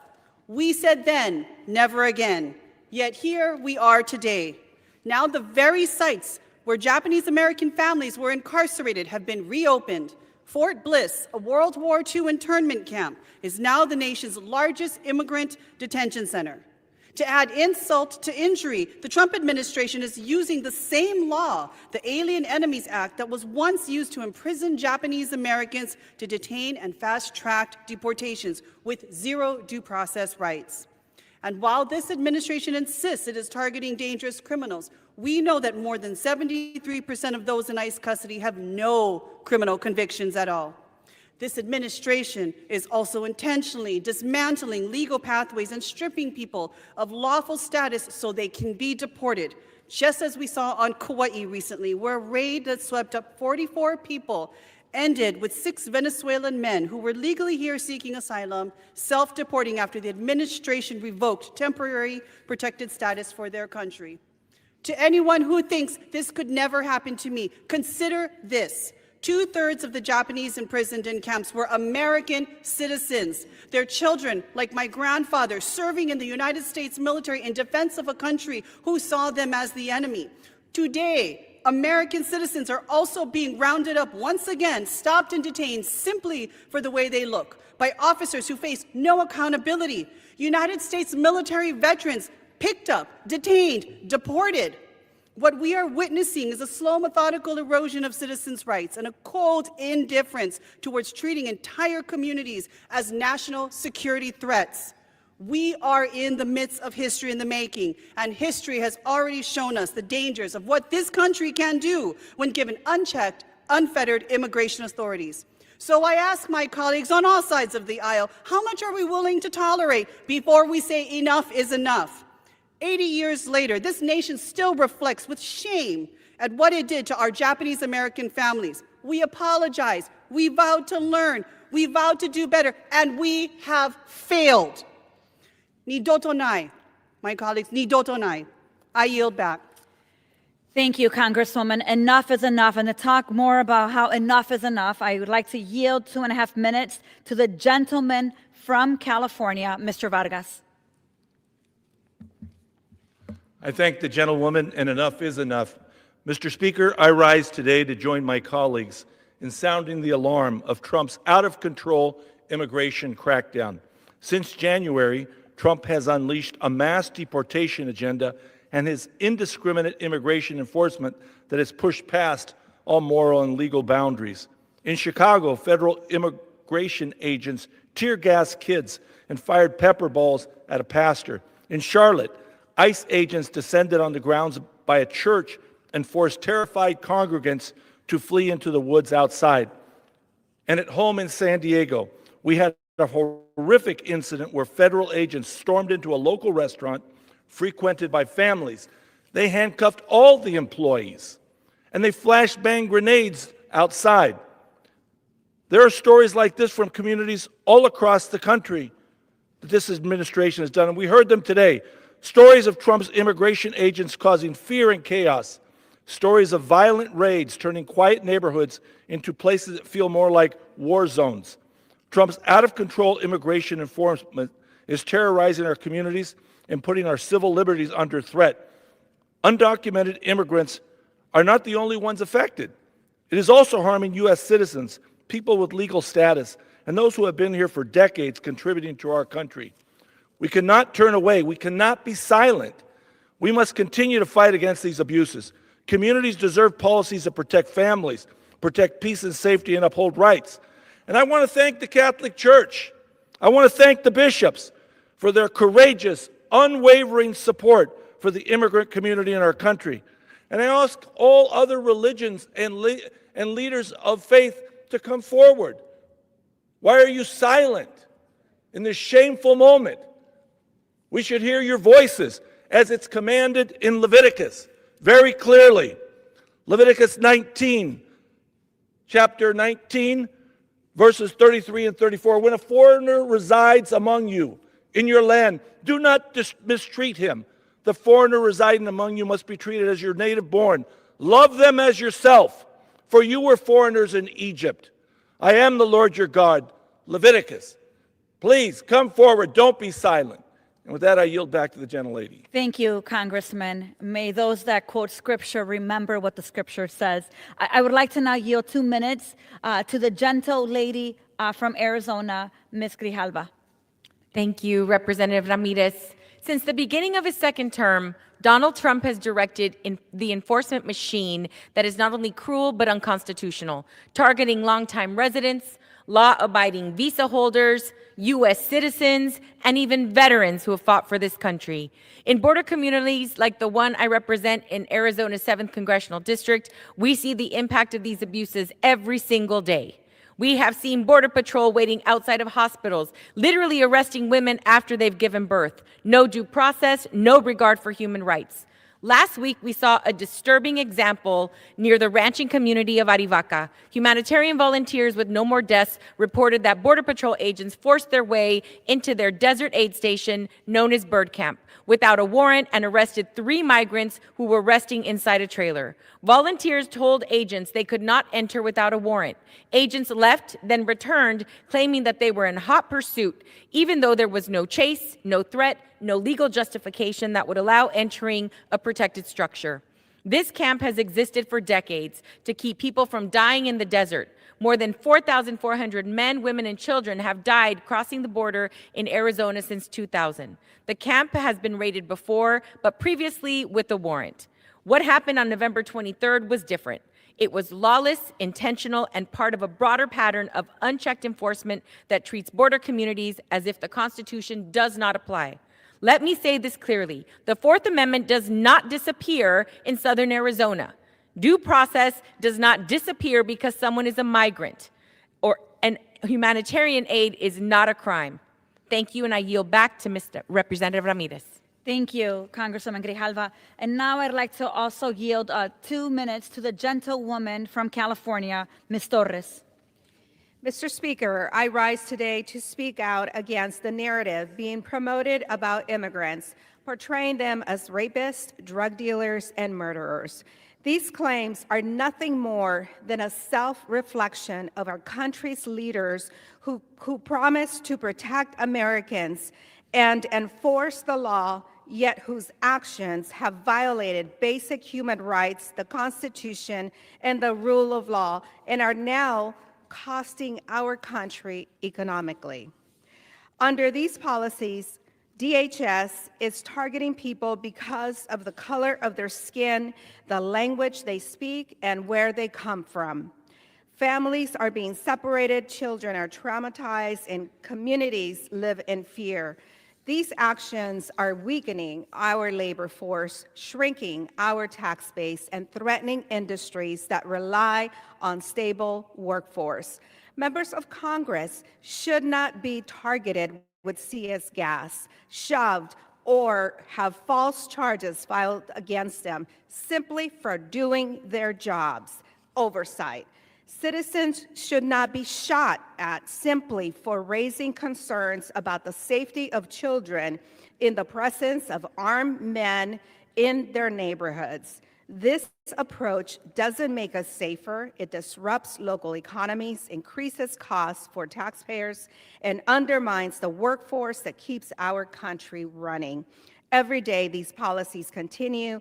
Businesses lose workers, consumers lose purchasing power, and taxpayers pay for the unnecessary enforcement. We need transparency, fair treatment, and laws that reflect the reality, not fear or political theater. Let me remind this chamber, undocumented immigrants, the same people being targeted, contributed $96.7 billion in federal, state, and local taxes in 2022, including $25.7 billion into Social Security benefits they will never receive, $6.4 billion into Medicare, $1.8 billion into unemployment insurance.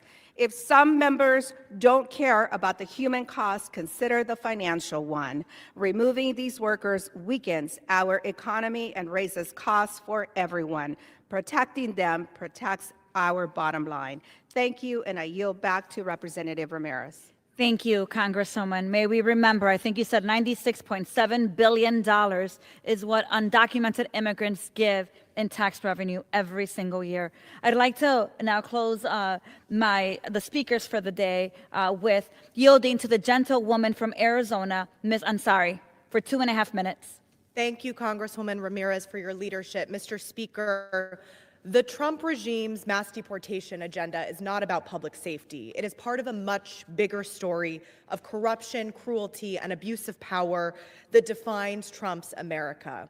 Earlier this year, Congress authorized a massive slush fund under Trump's so-called Big Beautiful Bill, pouring more than $170 billion of taxpayer money into enforcement and detention center expansion without any sort of meaningful oversight. And at the heart of this system sits a vast network of privatized detention facilities run by private prison corporations like CoreCivic and Geo Group, whose bottom lines depend on filling these beds. These companies are awarded government contracts worth billions of dollars, yet their facilities are notorious for cutting corners on health care, on food and safety in order to maximize shareholder profits. I have seen this firsthand at the Eloy Detention Center in Arizona, run by CoreCivic. I've talked to dozens of women who have been detained there. They've shared with me their testimonies about lack of clean drinking water, lack of air conditioning during Arizona's extreme heat, racist, inhumane treatment, and of course, my constituent, Yadi, who is a green card holder who has leukemia, has been detained there and refused access to an oncologist for 6 months until direct outreach from our office and the community's input as well. And this is all, again, all about shareholder profit. CoreCivic, for example, had a revenue of $530 million during the second quarter of this year alone, an almost 10% increase from 2024. Meanwhile, Geo Group's chairman said Republicans' new slush fund for ICE would provide, quote, unprecedented growth opportunities. CoreCivic CEO Damon Hinninger stated in shareholder calls that this is a, quote, pivotal moment, and that business is perfectly aligned with demands of this moment. That is disgusting. Donald Trump's cruelty against immigrants has transformed human misery into both a political spectacle and a business model. The more people that are detained, the more money private corporations make, and the more campaign contributions and political power flow directly back to Donald Trump and those who fund this system. This is Trump's corruption machine, turning our immigration system into a play-to-pay racket for his donors. Meanwhile, families across the country are paying the price. Parents are torn from their children, leaving households and communities economically devastated. Taxpayers in this country are footing the bill for a system not designed to keep us safe, but to funnel money into the pockets of a powerful few. It does not have to be this way. We can invest in alternatives to detention centers that are proven to be more humane and effective. We can end blank checks for ICE and stop the privatization of immigration detention centers once and for all. And we can finally reject the lie that Trumpian cruelty is security, because in America, our safety should never come second to a billion-dollar corporation's profit. Thank you. Thank you, Congresswoman. Look, in the last minute or two left, I want to say this. The bottom line is this. What is happening today in our communities is not an accident. It's not new. DHS is not rogue. From its establishment, DHS has always been empowered to violate our rights under the pretense of securing our safety. It is why they wear masks, why they refuse to wear badges, why they won't identify themselves, and why they resist oversight and accountability. They were designed to operate in a shadow and secrecy because they are waging a war against the American people. You may not know it because they just haven't come for you yet. But Trump's authoritarian fascist tendencies, his power grabs, his overreach, and his willingness to shamelessly use DHS as his own terror force is only making visible what so many communities have already known to be true. DHS is a democratic liability and a tool for authoritarian control. Nothing that DHS is doing is making us any safer. And Americans, frankly, they're done. We see through the lies. We cannot assure our security by sacrificing our humanity, our dignity, or our liberty. We have seen what DHS can do with its unlimited resources and unchecked power, and we say enough. DHS has to be held accountable. So today, as you've heard the stories from my colleagues of Trump's immigration enforcement overreach, I want to encourage you to remember history and context. We brought DHS into this world less than 25 years ago. We can build a world without it as well. I want to thank my colleagues who joined today's special order on Trump's immigration overreach. We understand that true security is built by investing in people, and as members of Congress, we must actively build that world through policies that defend and expand our rights and civil liberties, not crush them. That is the work we must do, and we must resist the fear that would tell us that we must surrender our rights and forfeit our values in order to protect the little we have when we deserve so much more. With that, Mr. Speaker, I yield back. Thank you. I want to thank the good ladies for their spirited comments and remind members to refrain from engaging in personalities towards the president and to direct the remarks to the chair.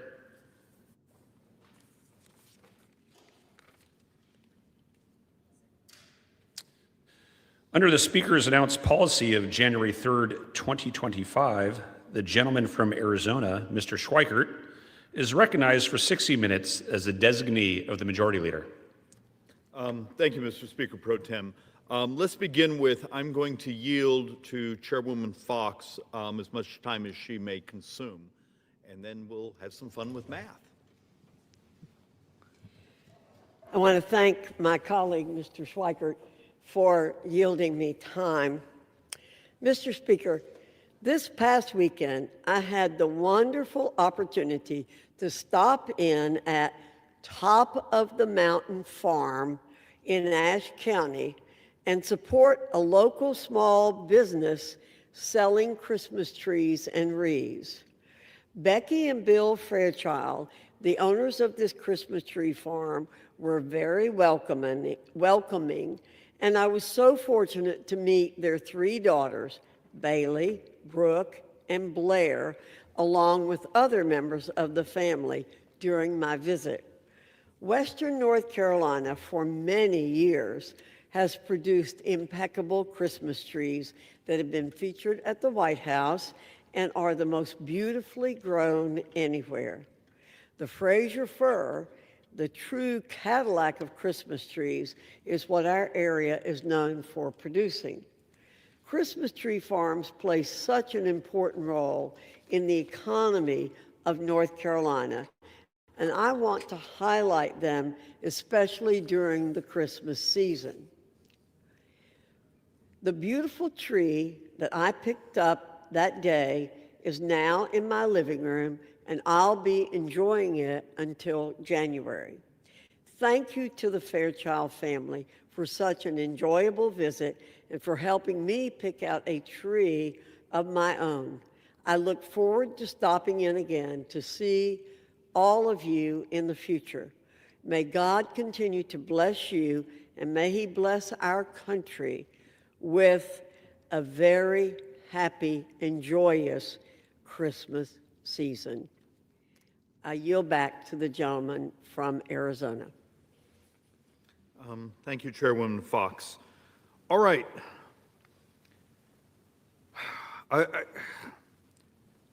And I apologize, but the good news for the team here, I'm not going to use the rest of the hour, so I promise we're not going to go that long.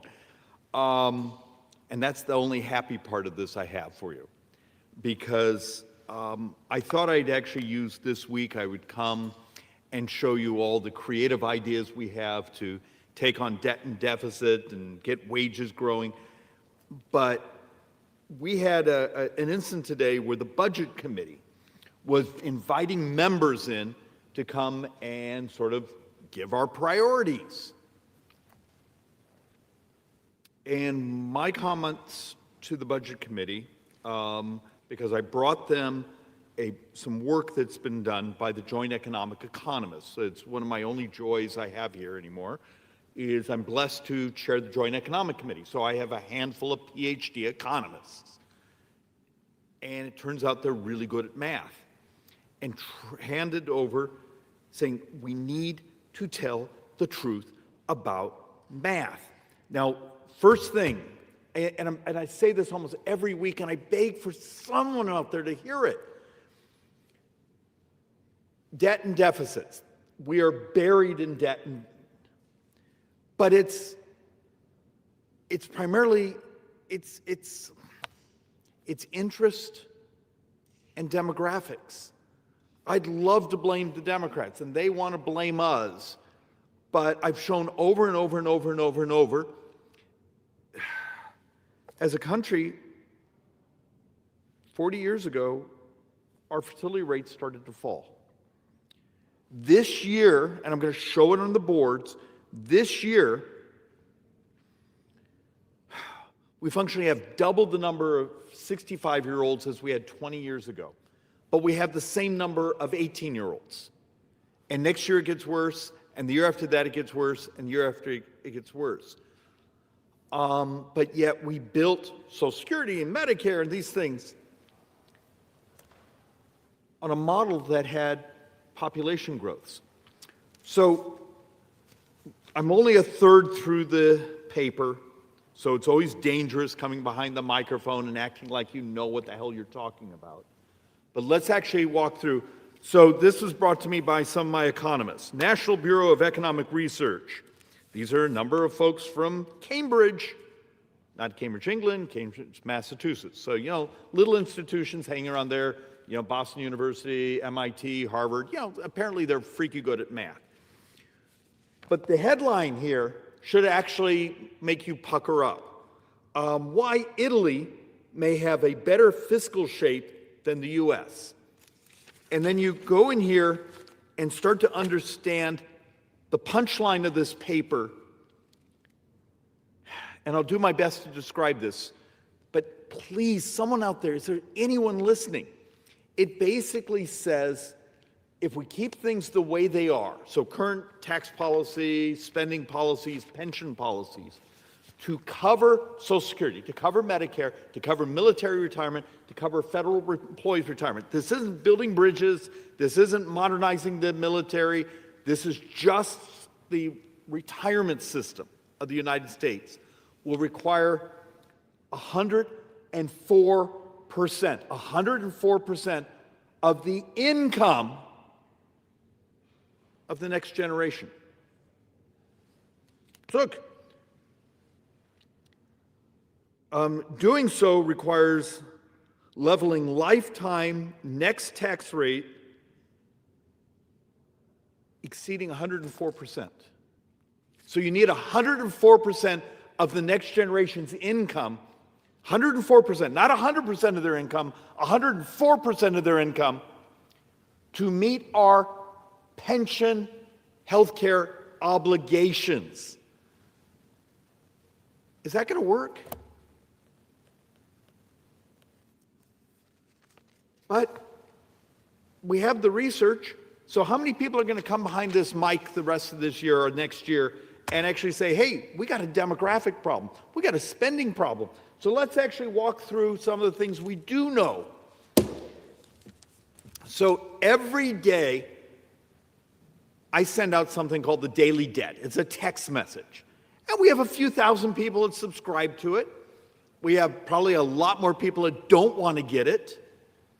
And it tells you how much we've actually borrowed. Because we have, and this went on, always goes on between the conflict between the White House and Congress, and those of us who actually have some responsibility on spending budget economics, is, David, you're scaring people, telling people that we're borrowing so far this fiscal year. So think of this. We're what? And I should have calculated this in my head before I got behind this microphone, but what are we, 73, 74 days into this fiscal year, Mr. Speaker? In that 70-some days, we've already borrowed $788 billion as of yesterday. We will click off, if we stay at this rate, another $1 trillion of borrowing from October 1st, the beginning of this new fiscal year, till before Christmas. Another $1 trillion of borrowing.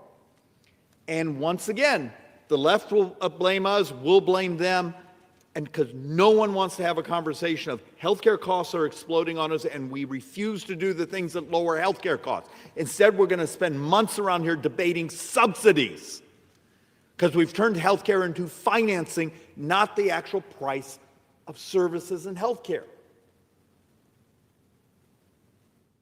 But I need you to think about this. That $788 billion in that 73 days or so, that's like $148,000 a second in borrowing so far this fiscal year. If you average it out over the 12 months, I did see the number, it was like $73,000 a second if you take the last 12 months. That's what you're borrowing.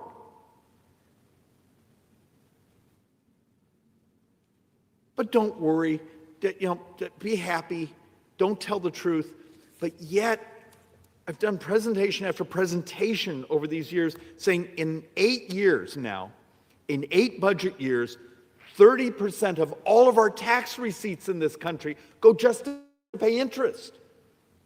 If interest rates go up 1%, 45% of all tax receipts in 2034 or so go just to pay interest.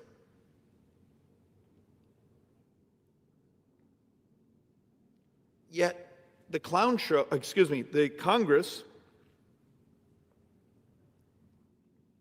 will find shiny objects. We'll find things to be enraged. We'll go really hard on getting on cable television tomorrow night and say something inflammatory so the dopamine hits. But the math, Mr. Speaker, how often do we go home and we'll have a meeting with our constituents and there'll be this one person here who found something on the internet and it just sounds like a conspiracy theory. I would argue the greatest conspiracy in our society is the unwillingness to tell the truth about basic math. So back to once again, so let's double down, which I'm told double down is actually saying when you have a good hand, so maybe it's not appropriate for this, what the outline of the report says. assuming the current generation makes no contributions to reducing the U.S. fiscal gap, that basically means taxes, contributions, incomes stay on the track they're on. There's not suddenly much higher taxes or much further pay down. Newborns, so a newborn today, the new generation today, would pay 104% net tax rate. So 104% of their income would be required just to cover Social Security, Medicare, military retirement, federal pensions, railroad retirement pensions. Not the rest of government.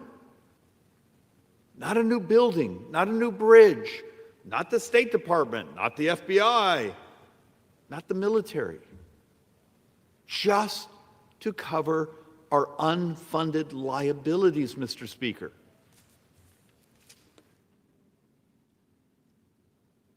Where's the Fiscal Commission?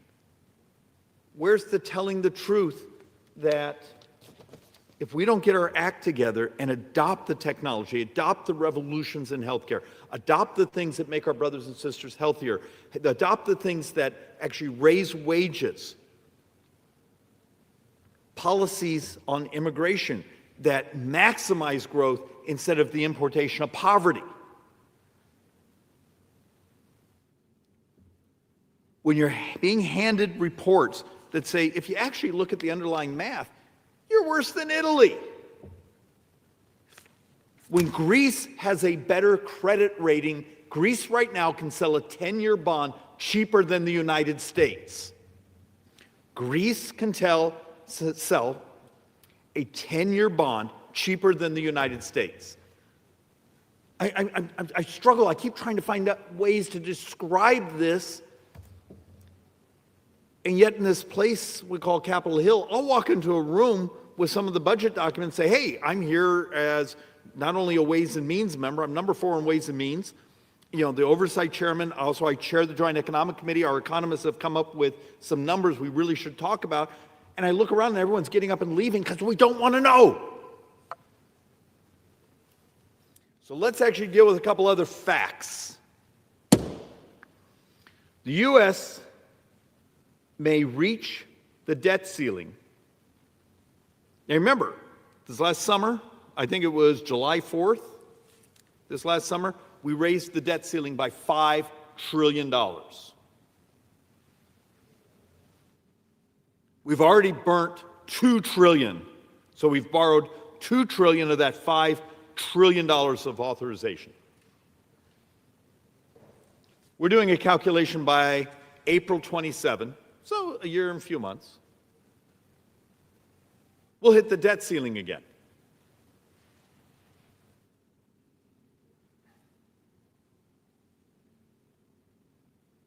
And remember, the debt ceiling is just the authorization to borrow what you've already obligated.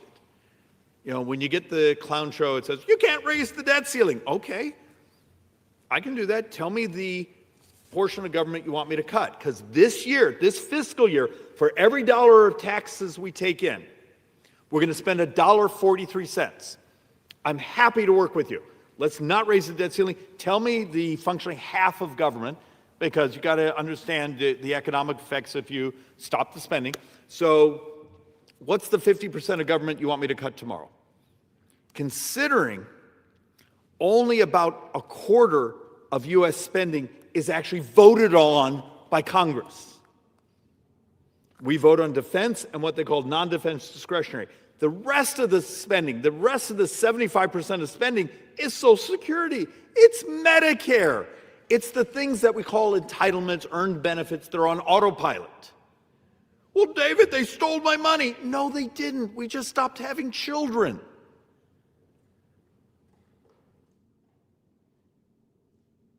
The number's a couple years out of date, but the average couple in America gets about $73,000 more from Social Security than they put in. It's a crap rate of return. But Congress, AARP, the union groups, back during the Bush administration, this was W, You know, when there was a discussion of, hey, could we take maybe a small sliver and put it into markets? If we had done that 25 years ago, today's retirees, those moving into retirement, would be dramatically better off. Too late.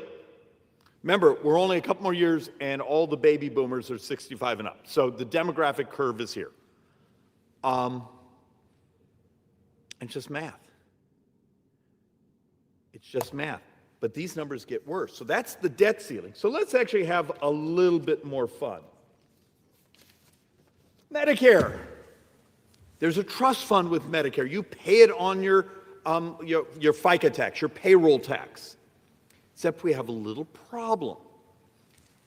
We calculate in early August 2032, so 7-some years from now, the Medicare Part A trust fund is gone. So hospitals are probably the largest lobbyists here in Washington, D.C. They're all up and down the hallways. Are they ready for the 11% cut in the spending? Because it's less than 7 years. This is coming. So let's add something else on top of that. And this is the one, and what, I'm told I need to stop cussing behind this microphone, but what shocks me, because I will get some very important people around Washington, D.C., who get upset with me for this portion, because apparently, particularly a guy that's in a 50-50 district, we're never, ever, ever, ever supposed to use the word Medicare or Social Security. So let's actually have some fun here. Social Security Trust Fund is projected to be depleted in 2023, late 2020, or 2032, sorry. So 7-some years from now. When this happens, we double the poverty of seniors in America. If you're on Social Security, you get a 24% cut in your check, and there's math and models out there. You will double poverty of seniors, and we will double the number of baby boomers on the street. Do these two things together, the trust fund for Medicare, the trust fund for Social Security being gone in 7 years,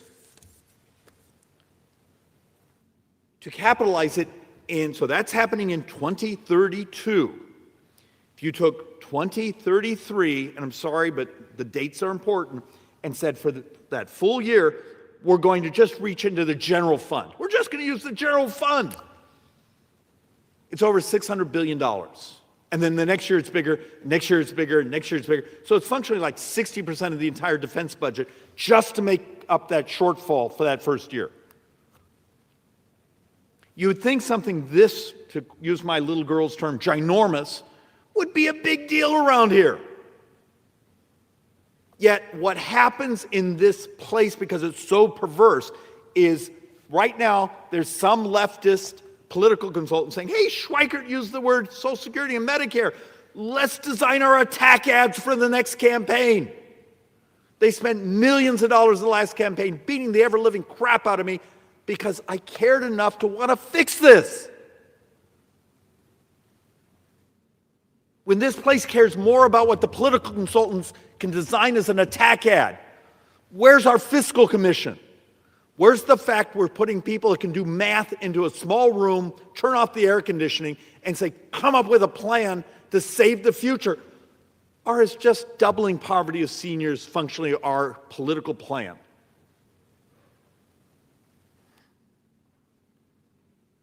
And when the left says, we're just going to raise taxes, I've done presentation after presentation on the floor here. I've shown the math. Every tax hike that the Democrats, so tax on Social Security, or excuse me, tax on capital gains, tax on income, tax on corporate taxes, you do all the entire, go grab the entire Bernie Sanders playbook. And we've had it scored. And you do its economic effects. And we do the maximum tax rate before the income, or for the tax receipts roll over.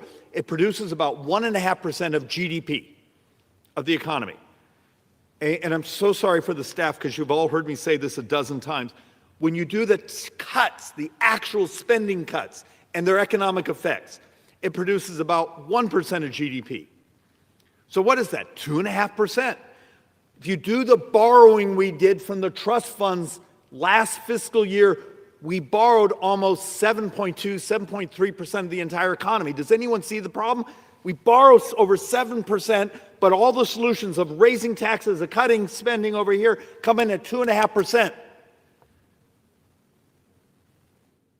called a fiscal gap. But David, you're not allowed to talk about these things. We need to just pretend. What sort of pretending is there's going to be in 7 years when grandma gets a 24% cut in her check? When the hospital won't see her because they had 11% cut in their Medicare compensation, they no longer can afford to see seniors. This is coming. This is real. This isn't pretend. This isn't feelings. It's called math. And then you wonder why someone like me, please understand, I'm giving up. I've spent a decade and a half of my life behind these microphones, running around here, and actually producing actual legislation to fix it. And I can't even get my fellow members of Congress to co-sponsor the legislation just to take on fraud in Medicare Part C, let alone fix things. Because, David, it has the word Medicare. We're not allowed to say that. I need to do a correction from last week because I was going so fast at one point. I didn't describe this chart well enough. I was actually trying to just say tax collections are up, but capital gains are up 64%. But remember, capital gains are only like 7%, where income taxes, so taxes on wages, are up 5.5%. That's amazing. But remember, income taxes are over half of all income into the federal treasury. So I wanted to conflate. I didn't want to say, hey, 64% of all tax collections are up because of capital gains. That's only the little sliver that's capital gains. But a 5.5% increase in wages is amazing. Problem is their spending's up like 9%. If we could just hold our spending flat, except our problem is our demographics. When every day, I think in this year, we have like 13,000 of our brothers and sisters turn 65. They've moved into their earned benefits. We made a social contract. But when in 1990 or 91, when the fertility rates of the United States started to roll over pretty hard, we never built a model saying, oh heavens, what happens when you don't have enough young people? So let's make some more people mad with the truth. The customs duties, the tariffs, have actually been very helpful. They're important. I actually think we need to come up with a much broader scheme on international tax collections, particularly imports, and dealing with other countries and their value-added tax, we call a VAT tax, and how they arbitrage where they refund it when you export to the United States, but if we send them something, they attach their VAT back on. It gets a little confusing. We actually held a hearing today in Ways and Means on the international tax system, because if the Supreme Court, whether it be this month or in the coming months, changes the president's authorities on tariffs, maybe those of us in the tax writing committee should step up and do our job. But I need to tell you the truth about the math. So let's have a moment here. 2026, actually let's do 2025. So that's the chart here. The $77 billion you see right there in the chart, that was already the law. That was before the Trump presidency. That was tariffs. Customs duties is the proper term. The president added other rules, mechanics, tariffs, customs duties. That gave us another, so a total $195 billion. So it means we collected in the 2025 fiscal year an extra $118 billion. That's a lot of money. But remember, in 2025, we were borrowing $6 billion a day. So you can do the basic math. That's like 18 days of borrowing was the increase we took in 2025. It's helpful. It's helpful. Do not walk away from it, but also don't make up numbers that it's going to pay off the debt. 2026, we modeled that the base tariffs, base custom duties, would produce about $84 billion. Wonderful. So the total we model is $324 billion, meaning we're going to get an extra $240 billion this year on if President Trump's tariffs are allowed to stay in. It's really helpful, but it's basically 1 month of borrowing. It's 1 month of borrowing.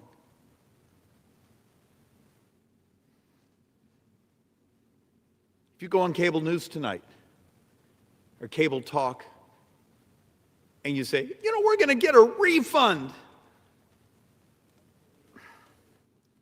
Math is math. And I really wish this body would get better at telling the truth about it. So just a couple more boards, and then I'm going to give everyone back their life. And then I'll go home and deal with the angry text messages I'm going to get from people that don't like it when I tell the truth.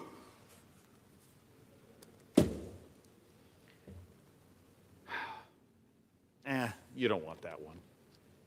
But it basically says CBO actually did some remodeling, and we calculate that total custom duties over the next 10, it's actually 11 year, it will bring in about $3 trillion. A lot of money. Very helpful. But you got to understand, over the next 10 years, what took us 240 years to build up in debt, we almost double in the next 10. So it's estimated by 2035, we're somewhere 63, 65 trillion dollars of debt. And you actually start to see this squeeze where publicly sold debt compared to borrowing from the trust funds goes, because we're depleting the trust funds, so there's less money to borrow out of them. So you almost, in 10, 11 years, the next 10, 11 years, we almost double what took us 240 years as a country to build up in debt. Yay. And here's the thing that's really hard to talk about, but you actually saw Elon Musk this last week saying, we got to have the productivity. We got to not be afraid of AI. I wish he'd also talk about synthetic biology and all the cures and the fact that, you know, we're curing diseases. The president did an amazing thing of getting the prices down on glutides, which we know obesity is almost 47% of U.S. healthcare spending. If we could cut that in half, could you imagine the growth of the economy, the family formation, the savings to the debt and deficits if we helped our brothers and sisters get healthier? There are policies that will work, but you never hear them evangelized behind these microphones because either they're complex or they don't set off a dopamine hit of anger. But we got to deal with this reality, and this basically says demographics. We functionally have fewer 18-year-olds than we did 20 years ago, and almost double the number of 65-year-olds. And that's going to continue. It's happening all over the industrialized world. We're actually in much better shape than so many other places in the world. But we don't tell the truth, saying, hey, it's math. We are going to have to find a way, because we're magically not going to have, you know, millions and millions and millions of people in diapers, little people. And look, I'm 63 and my wife's 63, and I have a 3-year-old and a 10-year-old. You know, I'm optimistic about the future. I better be. That or my kids are coming to my nursing home. I'm sorry, didn't mean to say that. But this is the reality we're up against. And just one more board. This is hard to see, and it's important for anyone that's actually listening, that actually has a fondness for basic math. This isn't that complicated. We now model in the Joint Economic Committee Republicans that there's over a 50-50 chance the United States this calendar year. So 2025, the calendar year we're in, will be close to zero population growth. Now, why is that a big deal? We built our Social Security system, we built our Medicare system, we built much of our entitlement, our earned benefit system on a concept that we grew population-wise and therefore grew economically, therefore we grew in GDP, therefore we grew in productivity, therefore wealth grew in the country for everyone. But what we're trying to show in these charts is you can see from 2004 to 2024, the difference. This was under 18. We functionally have the same, but the number of those 65 and up going from 36 million to 61 million. And yet what's fascinating is if you go with no immigration or even with immigration, we still end up upside down. It's just demographics. And yet, when the president tries to talk about this, he gets attacked. When people like me try to say there's a way to set off productivity so we don't live poor, that the future is prosperous, that this is another American century. But instead we engage in sort of clown show type politics because we want to satiate the theater instead of the economics. There's a path to do amazingly good things for your retirement and for my kids. But the fact of the matter is, Matthew, my 3-year-old, when he hits 23, 24 years old, every tax in the United States has to be doubled just to maintain baseline services. Have we really made the moral decision that the next generation lives poorer, will be poorer than we are? Is that what America's become about? It doesn't have to be that way. Are we on the cusp of an amazing productivity curve with artificial intelligence, with synthetic biology curing diseases, with robotics being able to produce products cheaper, faster? Possibly. But you got to understand, we have lots of laws that this place has made that it's illegal to modernize a port. It's illegal to modernize a rail system. It's illegal to actually adopt technology that can read your body at home and prescribe to you. We have barrier after barrier. So when we talk about deregulation to make the economy grow, we also got to talk about the deregulation that the armies of lobbyists in our hallways are here to stop us from doing because it will force a change in their business models. Once again, it can be another American century. The future can be absolutely amazing. But we need to get our act together and stop lying about the numbers, tell the truth about the demographics, and then actually think boldly. And we can do amazing things. I just haven't had an amazing conversation around here in years. And with that, Mr. Speaker, I'm going to go and apologize to all the people I just made mad. So with that, I yield back. Gentleman yields back. Does the gentleman have a motion?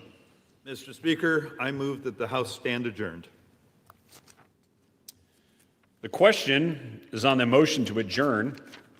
Those in favor say aye. Those opposed, no. The ayes have it. The motion is adopted. Accordingly, the House stands adjourned until 9 a.m. tomorrow.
Enjoy more of our videos on the Community Advocate Network channel, and don't forget to like, share, and subscribe. If you would like to advertise your service, special announcement, or event, you may contact us at the Community Advocate Network at gmail.com. For community resources or services, visit our website at www.canmichigan.com.